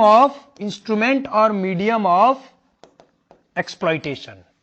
क्या बोलते हैं कि this state is nothing but the instrument और मीडियम ऑफ एक्सप्लॉइटेशन। क्या बोलते हैं? बोलते हैं कि जो कैपिटलिस्ट होते हैं, जो पूंजीवाद होते हैं, ठीक है, इन कैपिटलिस्ट ने स्टेट कंसेप्ट को जनरेट किया है अपने फायदे के लिए, और फिर इस स्टेट के माध्यम से या इस स्टेट को एक इंस्ट्रूमेंट बना के जो पुअर सेक्शन होता है सोसाइटी का, उसको ये लोग क्या करते हैं? एक्सप्लॉइट करते हैं। क्यों ऐसा बोलते हैं मार्क्सिस्ट? क्योंकि मार्क्सिस्ट का ये मानना, मत लिखो भी, मार्क्सिस्ट का ये मानना है कि जो किसी भी कंट्री में जो गवर्नमेंट फॉर्मेशन होती है, वो गवर्नमेंट फॉर्मेशन पैसे के दम पे होती है। It's all the money game, there is nothing like politics. उनका क्या मानना है? उनका सिंपल सा डेफिनेशन है कि जो कैपिटलिस्ट होते हैं, जो बड़े बड़े इंडस्ट्रियलिस्ट होते हैं, उनमें से वो 4, 5, 10 इंडस्ट्रियलिस्ट मिलकर एक नेक्सस फॉर्म कर लेते हैं, और नेक्सस फॉर्म करने के बाद किसी एक पॉलिटिकल पार्टी के आदमी को चुन लेते हैं, उसमें चाबी भर देते हैं और वो चलने लगता है। सिंपल सी बात है। थोड़ा सा अगर आप लेमन लैंग्वेज में समझेंगे तो सोचो कि कौन स्टेट को हेड करेगा, कौन स्टेट को हेड नहीं करेगा, यह डिसीजन कौन लेता है? कैपिटलिस्ट लेते हैं। जो इंडस्ट्रियलिस्ट होते हैं बड़े बड़े, वो लेते हैं। क्यों? क्योंकि उनके पास मनी मसल है। क्या है? मनी मसल है। और मनी मसल के थ्रू वो लोग क्या करते हैं कि जब जैसा चाहिए वैसा मीडिया को मोड़ देते हैं, आपके सेंटीमेंट को मोड़ देते हैं, और आपका वोट उसी गवर्नमेंट को जाता है जिसको वो चाहते हैं। फिर उस गवर्नमेंट को अपना वो कंट्रोल करते हैं या अपना इंस्ट्रूमेंट बना के, और जो पुअर सेक्शन ऑफ सोसाइटी है उसको एक्सप्लॉइट करते हैं। जबकि हमारा गवर्नमेंट का डेफिनेशन क्या है? हमारा डेफिनेशन ये है गवर्नमेंट को लेके कि government is the authority that provide the basic needs to the people. हमारा तो ये डेफिनेशन है ना। हम तो ये मानते हैं कि गवर्नमेंट जो होती है वो एक ऐसी अथॉरिटी होती है जो हमको food, water, shelter, education, health, electricity, ये रोड, इंफ्रास्ट्रक्चर, ये सारी चीजें प्रोवाइड करती है। All the basic amenities, all the basic needs. इनका उल्टा है। ये कहते हैं नहीं, कोई सरकार वरकार नहीं होती, कोई स्टेट वो स्टेट नहीं होता है। ये सब स्टेट और सरकार डिजाइन किया गया है, क्रिएट किया गया है। किस लिए? सिर्फ और सिर्फ पुअर सेक्शन को एक्सप्लॉइट करने के लिए। So they believe in basically stateless society. किसमें बिलीव करते हैं? स्टेटलेस सोसाइटी में बिलीव करते हैं। एक राज्य विहीन समाज में बिलीव करते हैं। कौन? मार्क्सिस्ट, माओवाद। ये कहते हैं कि जब कोई राज्य नहीं होगा, जब किसी का एक्सप्लॉइटेशन नहीं होगा, तो कोई जो है बड़ा या छोटा नहीं होगा, और सोसाइटी में हर कोई बराबर होगा। इनका भी कुछ ऐसा ही मानना है, जैसे कम्युनिस्ट और सोशलिज्म से बहुत क्लोज है ये, ठीक है, वहीं से इन्फ्लुएंस है।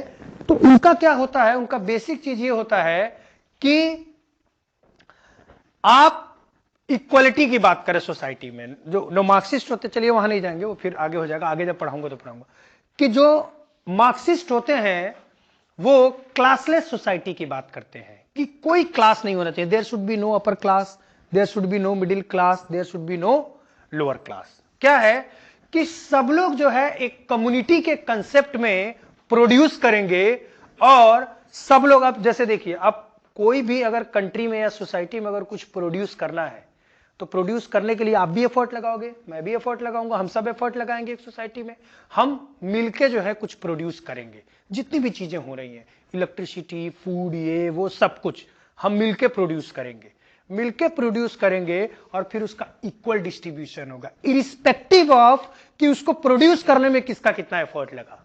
आप समझ रहे हैं इस चीज को? मैं क्या बताना चाहता हूं कि वो क्या कहते हैं? कहते हैं कि किसी तरह का कोई रूलिंग बॉडी नहीं होगी, रूलिंग गवर्नमेंट नहीं होगी, एक कम्युनिटी बनेगा। वो कम्युनिटी में जो लोग होंगे वो सब मिलके जो जो चीजें इस देश के लिए जरूरी हैं उन चीजों को प्रोड्यूस करेंगे, और प्रोड्यूस करने के बाद वो सबके बीच में इक्वल डिवाइड हो जाएगा। अब इक्वल डिवाइड हो जाएगा तो क्या डिससेटिस्फैक्शन नहीं आएगा? भाई आपका लेवल ऑफ एफर्ट कुछ और हो सकता है, मेरा लेवल ऑफ एफर्ट कुछ हो सकता है, तो हम जितना इनपुट दे रहे हैं उसके हिसाब से हमको नहीं मिल रहा है ना। अब उसमें एक निकम्मा भी बैठा हुआ है कोई, सपोज कर लीजिए, है ना, वो निकम्मा भी उतना ही पा रहा है जितना एफर्ट लगाने वाला पर। तो प्रैक्टिकली अगर बोला जाए तो जो मार्क्सिस्ट कंसेप्ट हो, तो प्रैक्टिकली अगर बोला जाए तो जो मार्क्सिस्ट कंसेप्ट होता है वो एक यूटोपियन कंसेप्ट होता है। क्या होता है? यूटोपियन। यूटोपियन का मतलब ये होता है कल्पना। आई मीन कि वो रियली एग्जिस्ट नहीं करता है, सिर्फ ऐसा सोचा जा सकता है, सुनने में अच्छा लगता है। कितना अच्छा लग रहा है सुनने में कि सब कलेक्टिव मिलेंगे और सब काम करेंगे। अगर अनाज प्रोड्यूस करना सब मिलजुल के करेंगे, अरे सर फोड़ देंगे अगर कोई रेगुलेटिंग बॉडी ना हो तो, दूसरे ही दिन एक दूसरे का है, और उसके बाद सब में इक्वल डिवाइड हो जाएगा। अरे वाह, is it really possible? It's not possible actually.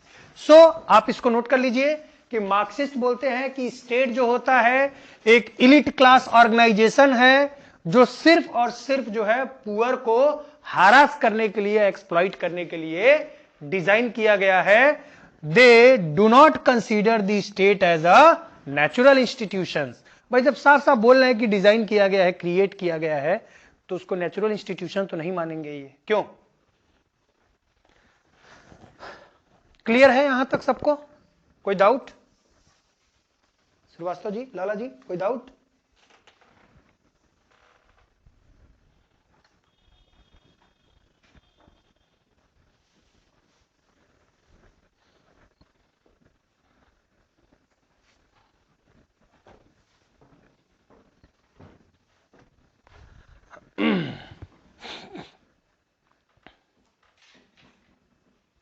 Make sure कि आप लोगों को यहीं से सारी चीजें याद होके जाएं घर पे, है ना। थोड़ा सा कंसेप्चुअली अगर आप एक बार जाके घर पे थोड़ा सा रिवीजन कर लोगे तो मैक्सिमम चीजें क्लियर हो जाएंगी, वो सबसे अच्छा होता है।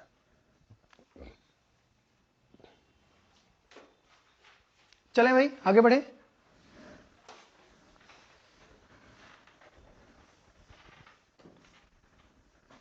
आगे जो मैंने बताया है वही बात लिखी हुई है, तो आपको just you have to note down, ठीक है, कि Marxist believe that the state has been created. मैं बता चुका हूं ये बात आपको पिछले वाले स्लाइड में, है ना बेटा, तो इसको आप नोट कर लीजिए, बस उसी में कंटिन्यूटी में नोट कर लीजिए।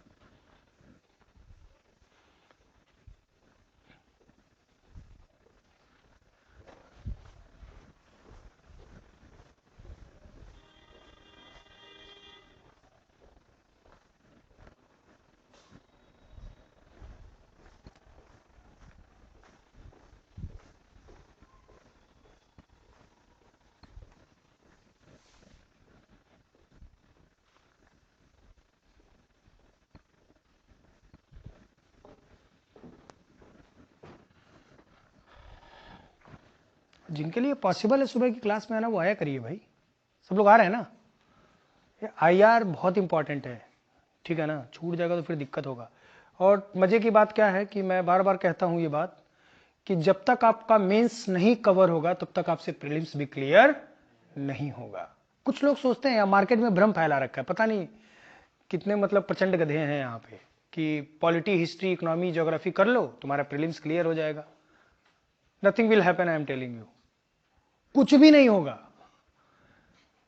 तो आपको कवरेज लेके जाना होगा सिविल सर्विसेज के एग्जाम में। बिना कवरेज के आप क्वेश्चंस नहीं कर पाएंगे, है ना। चले राजेंद्र बाबू, चले। एक मिनट,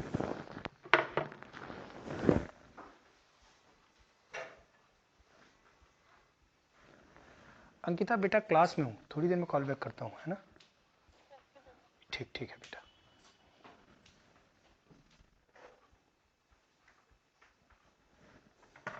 चलिए,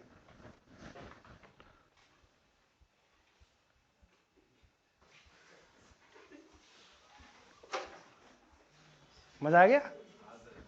वेरी गुड। थोड़ा रख के जाना इधर, थोड़ा ऑफिस में रख के जाना। नाउ सी, अभी मीनिंग ऑफ स्टेट्स जो मैंने आपको पढ़ाया उसमें उसके डेफिनेशन में किसी को डाउट है तो प्लीज अभी पूछ लीजिए, है ना। क्लियर है सबको? तो अब जो इंपॉर्टेंट टॉपिक हम लोग डिस्कस करने जा रहे हैं that is the elements of state. ये एग्जाम के पॉइंट ऑफ व्यू से बहुत इंपॉर्टेंट है, ठीक है, यहां से क्वेश्चंस आते हैं क्वेश्चन। तो अगर एलिमेंट्स ऑफ स्टेट्स की बात करें तो एलिमेंट्स का मतलब क्या होता है कि कॉन्स्टिट्यूएंट, यही होता है ना भाई, जिससे कोई चीज मिलके बना होता है कॉन्स्टिट्यूएंट। यानी कह सकते हैं कि ये वे चीजें हैं जिनसे मिलके स्टेट बना होता है। So what are the elements of state? The first is the geographical land or geographical area. The second is population, the third is government and fourth is the sovereignty. यानी कि भूभाग या भौगोलिक क्षेत्र, जनसंख्या, सरकार और प्रभुसत्ता या संप्रभुता. हाँ निधि, मुझे तो आज लेट हो जाएगा, 9:15 हो जाएगा. तुम रहने दो, खाना मत बनाओ, मैं कहीं बाहर खा लूंगा, है ना? ठीक है.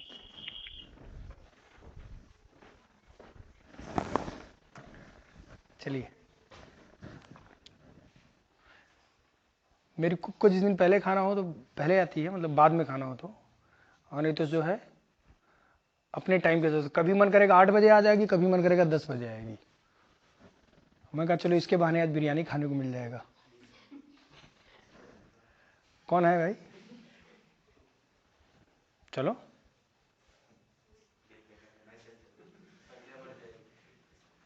चले, हो गया, डन.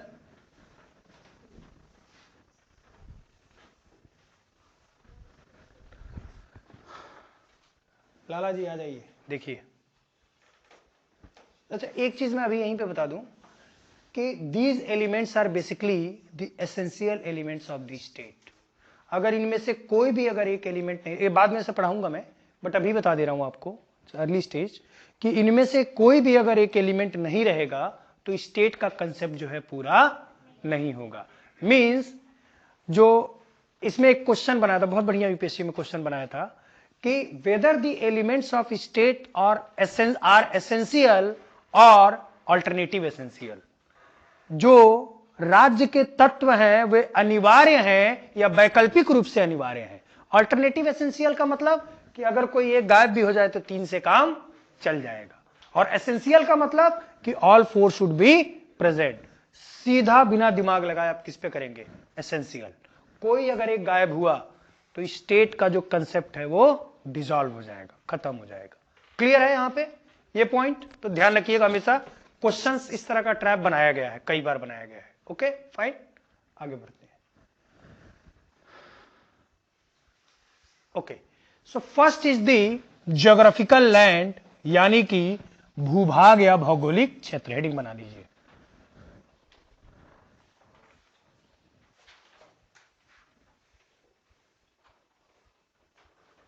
ठीक है, देखिए आप एक सिंपल सा बात समझिए.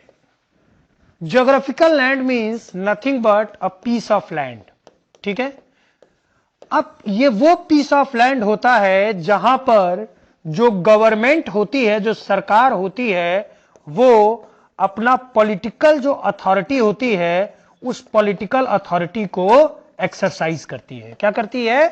पॉलिटिकल अथॉरिटी को एक्सरसाइज करती है. सो geographical area is nothing but a piece of land where the government exercise its political authority. आप खुद सोचिए, अगर जमीन हो ही ना, अगर ज्योग्राफिकल लैंड हो ही ना, तो क्या यह पॉसिबल है कि कोई गवर्नमेंट का जुरिस्डिक्शन बने? Is it possible to have the jurisdiction of a government? और कोई भी पॉलिटिकल जो उसकी अथॉरिटी है या उसका जो पॉलिटिकल फंक्शन है वो कहां पर परफॉर्म करेगा? भाई अगर लैंड नहीं है तो पॉपुलेशन नहीं होगा, सीधी सी बात है. जब पॉपुलेशन नहीं होगा तो किसके ऊपर एक्सरसाइज करेगा अपनी authority? Cannot exercise the authority. So simply the geographical land, the element geographical land denotes a certain land or region where a government exercise its political functions. जितने भी इसकी राजनीतिक क्रियाएं या प्रक्रियाएं होती हैं वो वहां पर परफॉर्मेंस करता है. अभी थोड़ा सा मैं जो आपको बताया हूं वही चीज इसके नीचे लिखा हुआ है कि the existence of a state could not be imagine without the geographical land, because it is the geographical land which provide the real jurisdiction to the political authority. jurisdiction आप समझते हैं कि नहीं समझते? क्या होता है jurisdiction? अधिकार क्षेत्र. jurisdiction क्या होता है? अधिकार क्षेत्र. भाई सीधी सी बात है कि अगर geographical land नहीं है तो आपको इस तरह का कोई भी अधिकार क्षेत्र नहीं मिलेगा, jurisdiction नहीं मिलेगा जहां पे जुरिस्डिक्शन नहीं मिलेगा, जहां पे आप अपनी अथॉरिटी को एक्सरसाइज करें। Doesn't matter whether the piece of land is large like और vast like the USA, Russia, China, India. It can be as vast as the Russia, India, China, USA, and it can be as small as the Vatican City and San Marino. Understand? ये geographical land जो भौगोलिक क्षेत्र है, ये Bharat, USA और Russia जैसे country के बराबर बड़ा भी हो सकता है, और जो सेंट मरीनो है, सेंट मरीनो कितना पूरा रेडियस आपको पता है? 42 किलोमीटर। सेंट मरीनो एक कंट्री है, उसका 42 किलोमीटर पूरा रेडियस है, यानी अगर ढंग से देखा जाए तो लखनऊ भी नहीं है ना। और इसी तरह से वेटिकन सिटी भी है, छोटा सा कंट्री है, बहुत छोटा सा स्मॉल कंट्री है। तो ये छोटा भी हो सकता है, बड़ा हो सकता है, पर स्टेट के कंसेप्ट को पूरा होने के लिए लैंड का होना जरूरी है। क्लियर है? अब हो सकता है आगे डेफिनेशन बदल जाए। अब तो लोग जो है मून पे स्पेस खरीद रहे हैं, है ना, पता नहीं कहां कहां स्पेस खरीद रहे हैं। हो सकता है बाद में फ्यूचर में जो है स्टेट की डेफिनेशन जो है, हाँ मून मार्स पे लोग अपना स्पेस खरीद रहे हैं। तुम खरीदोगे? एक काम करो, सुनो, पापा से बोलो कि जितना पीएफ में पैसा पड़ा है वो मुझे भिजवाएं अकाउंट में मेरे, मैं तुरंत बताता हूं कैसे खरीदना है। मैं पेपर बनवा के भिजवा दूंगा तुम्हारे यहां। ठीक है, चलो कम बैक टू दी। तो क्या है कि स्टेट के होने के लिए ज्योग्राफिकल लैंड का होना जरूरी है, चाहे वो छोटा हो या वो बड़ा हो, ये मैटर नहीं करता है। ठीक है, अब एक दो और एग्जांपल देता हूं आपको। आप लोगों ने कभी देखा है जो कबीले होते हैं, ट्राइब्स, मोस्टली वे कबीले जो इधर उधर वॉन्डर करते रहते हैं, यहां से वहां इधर से उधर घूमते रहते हैं। आप अगर देखिएगा, अगर कबीलों को या जो वो ट्राइब्स होते हैं, अगर उनको आप ठीक से स्टडी करिएगा तो आप देखिएगा कि उनमें पॉलिटिकल अथॉरिटी भी होती है, उनमें एक सरदार चुना जाता है। पुरानी बॉलीवुड मूवी देखिए कि नहीं कोई, है ना? तो उसके अंदर एक सरदार होता है जहां क्लियरली गवर्नमेंट का लीनियज दिखता है। ठीक है, उसमें जो होता है सॉवरेनिटी भी होता है, वो अपने आप को इंडिपेंडेंट मानते हैं, पता कि नहीं? वो किसी गवर्नमेंट के रूल को नहीं मानते हैं, वो खुद अपने आप को इंडिपेंडेंट मानते हैं। और पॉपुलेशन तो है ही है, क्योंकि होते 3 एलिमेंट होता है, लेकिन उनके पास अपना कोई फिक्स ज्योग्राफिकल एरिया नहीं होता है जहां पे अपनी पॉलिटिकल अथॉरिटी को एक्सरसाइज कर पाए। कभी एक जगह रहते हैं, कभी दूसरी जगह, कभी तीसरी जगह, कभी चौथी जगह। तो इसका मतलब कि वो स्टेट के कंसेप्ट को पूरा नहीं कर सकते, बिकॉज उनके पास ज्योग्राफिकल लैंड लैक करता है। इसी तरह से मैं आपको एक बहुत बढ़िया एग्जांपल देता हूं जो आप एग्जाम में भी कोट कर सकते हैं। Have you know about the यहूदीज, द जेविश? जो इजराइल कंट्री है, इजराइल कंट्री जब नहीं बना था तो जो जेविस यानी यहूदी थे, they were living in the different part of the world, दुनिया के अलग अलग जगह पे रहते थे ये। तो before the formation of the Israel, ठीक है, तो यहूदी तो खत्म नहीं थे, पॉपुलेशन था यहूदियों का, और यहूदियों को कंट्रोल करने के लिए भी उनके पास सिस्टम था। आप इस चीज को समझिए कि जो यहूदी के चीफ थे वो यहूदियों को कंट्रोल करते थे। डिफरेंट पार्ट ऑफ वर्ल्ड में है वो, लेकिन वो कंट्रोल किए जाते, यानी गवर्नमेंट भी था। लेकिन उसके बाद भी वो लोग स्टेट का फॉर्मेशन नहीं कर सकते थे, क्योंकि उनके पास कोई पीस ऑफ लैंड नहीं था। बाद में उस इजराइल को यहूदियों ने धीरे धीरे धीरे धीरे जो है अपना क्या किया, ज्योग्राफिकल एरिया बनाया, और आज के डेट में उसको स्टेट का दर्जा मिल चुका है। तो ऐसा थोड़ा ना था कि पहले पॉपुलेशन नहीं था, पहले पॉलिटिकल अथॉरिटी या गवर्नमेंट नहीं थी, लेकिन पीस ऑफ लैंड नहीं था, तो नहीं मिला था, मिल गया। अभी आप देखिए, आप तिब्बत की बात करिए, तिब्बत में भी ऑलमोस्ट सिचुएशन है। Dalai Lama has lost the concept of state. पहले तिब्बत को एक राज्य माना जाता था क्योंकि दलाई लामा थे। हाँ, और वहां पे किस तरह का गवर्नमेंट है? थियोक्रेसी, धर्मतंत्र, है ना। तो थियोक्रेटिक गवर्नमेंट वहां मानी जाती थी दलाई लामा का। लेकिन दलाई लामा को क्या किया, चाइना वालों ने भगा दिया, है ना। अभी वो now he has lost the piece of land, state का कंसेप्ट डिसॉल्व हो गया है, समझ रहे ना आप, ऑक्युपाई कर। So there are several examples. ठीक है, वो हम आगे डिस्कस करेंगे जब एडवांस लेवल में एंटर करेंगे। बेसिक लेवल पे जो बात मैं आपको समझाना चाहता हूं वो आपने समझा कि नहीं समझा यहाँ पे? Is it clear? सबको क्लियर है ना? वेरी गुड, आगे बढ़े, लिख लीजिए इसको, फिर आगे बढ़े।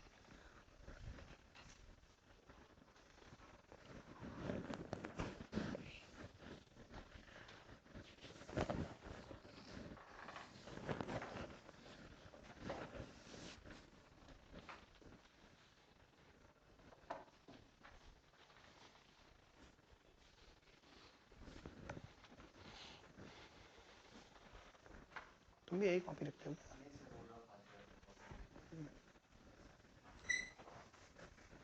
बोलता हूँ मैं भैया को फोन करके।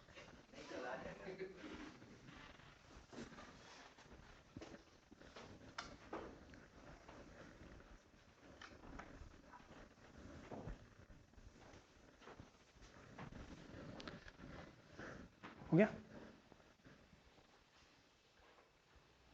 डीएसपी साहब, हो गया?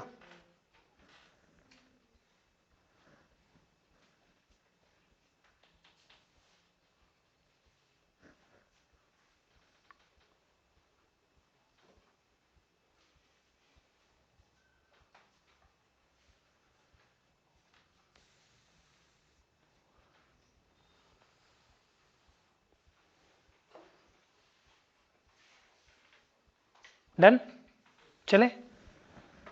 चलिए।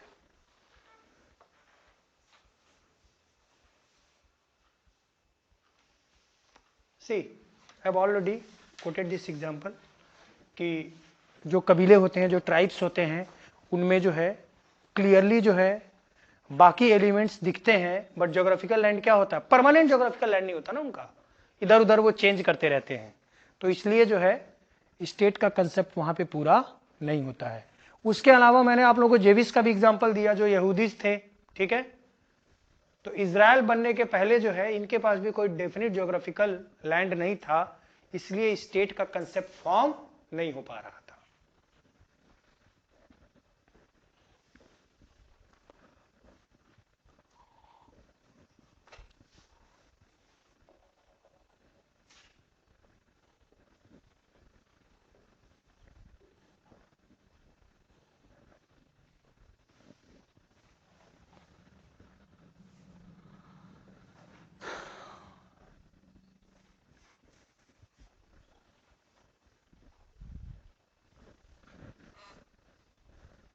साइड में कर लो थोड़ा सा चेयर।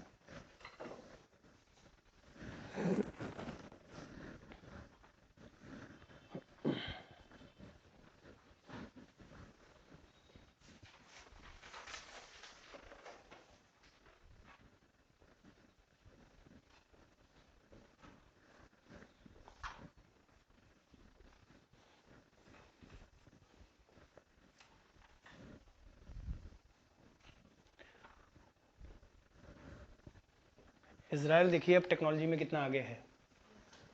बोलते हैं ना कि जो जितना ज्यादा स्ट्रगल करके आता है,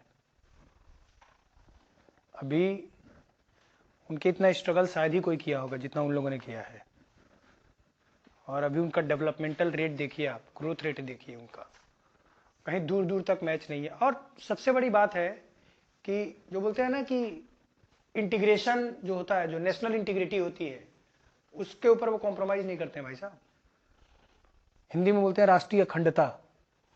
जो नेशनल इंटीग्रिटी होता है उसके ऊपर वो बिल्कुल कॉम्प्रोमाइज नहीं करते हैं। दे डू नॉट कॉम्प्रोमाइज विद। अगर कोई भी ऐसा इंटरेस्ट ग्रुप है जो उनको लगता है कि उनके नेशनल इंटीग्रेशन के लिए थ्रेट है, समाप्त। क्योंकि कितनी मुश्किल से उनका स्टेट बना है पता है ना। तो उन्हें पता है कि अगर एक बार जो है फिर से अगर किसी तरह का अगर कोई लीकेज हुआ तो फिर हम वापस संभल नहीं पाएंगे। तो नेशनल सिक्योरिटी के साथ किसी तरह का कोई कॉम्प्रोमाइज नहीं करते। सच अ फाइनेस्ट क्लास ऑफ स्पाइस। पता कि नहीं आपको, इजराइल के जो जासूस होते हैं, ठीक है, करेक्ट, कई वेब सीरीज भी आए हैं इससे रिलेटेड। अब मत देखना तुम लोग, रहने दो। लॉकडाउन में अगर देखा होगा तो ठीक है, बहुत सारे जो है बने हैं। एक आया था वेब सीरीज बहुत बढ़िया, फौदा। Have you seen that? फौदा, FAUDA।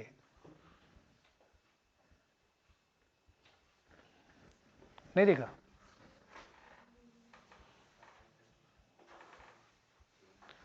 चलिए, मैंने आपको पहले ही बताया कि ज्योग्राफिकल एरिया में be as small, sorry, geographical area may be small as well as large, but it must have a small, sorry, geographical area may be small as well as large, but it must have a definite geographical land for the formation of a state. ये बात मैंने पहले ही आपको बता दिया है। मैंने ये भी एग्जांपल आपको दे दिया कि एक ज्योग्राफिकल लैंड जो हो सकता है वो वेटिकन सिटी या सेंट मरीनो कितना छोटा भी हो सकता है, ठीक है, ये 42 स्क्वायर किलोमीटर होता है, ये 62 होता है, और it can be as large as the countries like USA, Russia, China and India. बड़ा भी हो सकता है, छोटा भी हो सकता है, पर कंडीशन क्या है कि होना चाहिए, नहीं होने में स्टेट नहीं बन सकता। लिख लीजिए, इसको फटाफट लिखना ही है बस।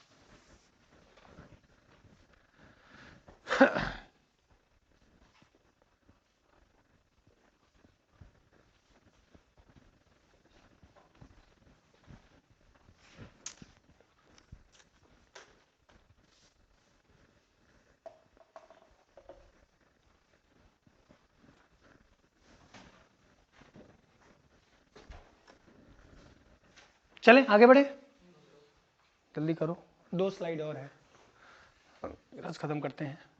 कल स्टार्ट करेंगे हम लोग population, second element of the state.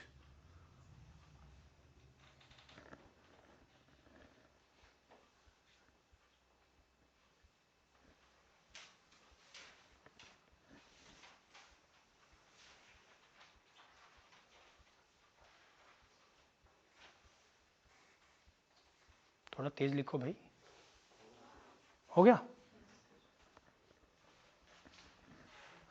देखिए थोड़ा सा इस चीज को समझिए, कहता है कि the size of state has the great impact over it's forms of government. किसी राज्य का जो आकार होता है वह यह निर्धारित करता है कि वहां का जो सरकार होगा उसकी प्रकृति क्या होगी। द नेचर ऑफ गवर्नेंस और government is determined by the geographical area. For example, if a geographical land is very small then there can be unitary form of government। ठीक, यूनिटरी फॉर्म ऑफ गवर्नमेंट मतलब ये कि जो government unitary होती है उसको हिंदी में क्या बोलते हैं, यूनिटरी फॉर्म ऑफ गवर्नमेंट को एकात्मक सरकार। तो जो एकात्मक सरकार होती है, यूनिटरी फॉर्म ऑफ गवर्नमेंट होता है, वहां पे जो सेंट्रल गवर्नमेंट होती है वही सब कुछ कंट्रोल करती है। Because the geographical land is very small, population is relatively small, but if the geographical area is very vast like USA or India, then only federal government is possible। federal government is a government where there is a clear division of power between the center and the state। जो केंद्र सरकार होती है और जो राज्य सरकार होती है उनके बीच शक्ति का विभाजन होता है, यानी कि जो पूरा का पूरा ज्योग्राफिकल लैंड होता है उसको डिफरेंट डिफरेंट प्रोविंसेस में डिवाइड कर दिया जाता है। तो किसी भी कंट्री का गवर्नमेंट का नेचर क्या होगा, इसको लार्जली कौन इफेक्ट करता है, the size of the geographical land. अगर साइज बड़ा है तो वहां पे फेडरल गवर्नमेंट ज्यादा वैलिड होगी, क्योंकि फेडरल गवर्नमेंट में जो है स्टेट्स होते हैं, छोटे छोटे प्रोविंस होते हैं, प्रोविंस और सेंट्रल गवर्नमेंट के बीच में एक तरह का क्या होता है, एक तरह का एग्रीमेंट होता है जिसमें डिवीजन ऑफ पावर होता है, जिसमें सेंटर के लिए कुछ लिस्ट होता है, जिसपे सेंटर अपना जो है मतलब अथॉरिटी एक्सरसाइज करती है, स्टेट के लिए कुछ लिस्ट होता है, स्टेट अपना पावर एक्सरसाइज करती है। Unitary form of government small piece of जो लैंड होता है वहीं पे पॉसिबल होता है, क्योंकि वहां पे सेंट्रल गवर्नमेंट ही सब कुछ डिसाइड करती है कि किस तरह का पॉलिसी बनेगा, ये पॉलिसी किसके लिए बनेगा, कैसे एग्जीक्यूट होगा, everything is decided by the central government. ठीक है, क्लियर है। तो जो पीस ऑफ लैंड होता है वो बहुत कुछ जो है डिसाइड करता है। ये लास्ट है, इसको लिख लीजिए, फिर थोड़ा सा इसमें बचा है वो कल हम लोग डिस्कस कर लेंगे, and then we shall start the new topic, I mean the second element, population, tomorrow's lecture।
हो गया?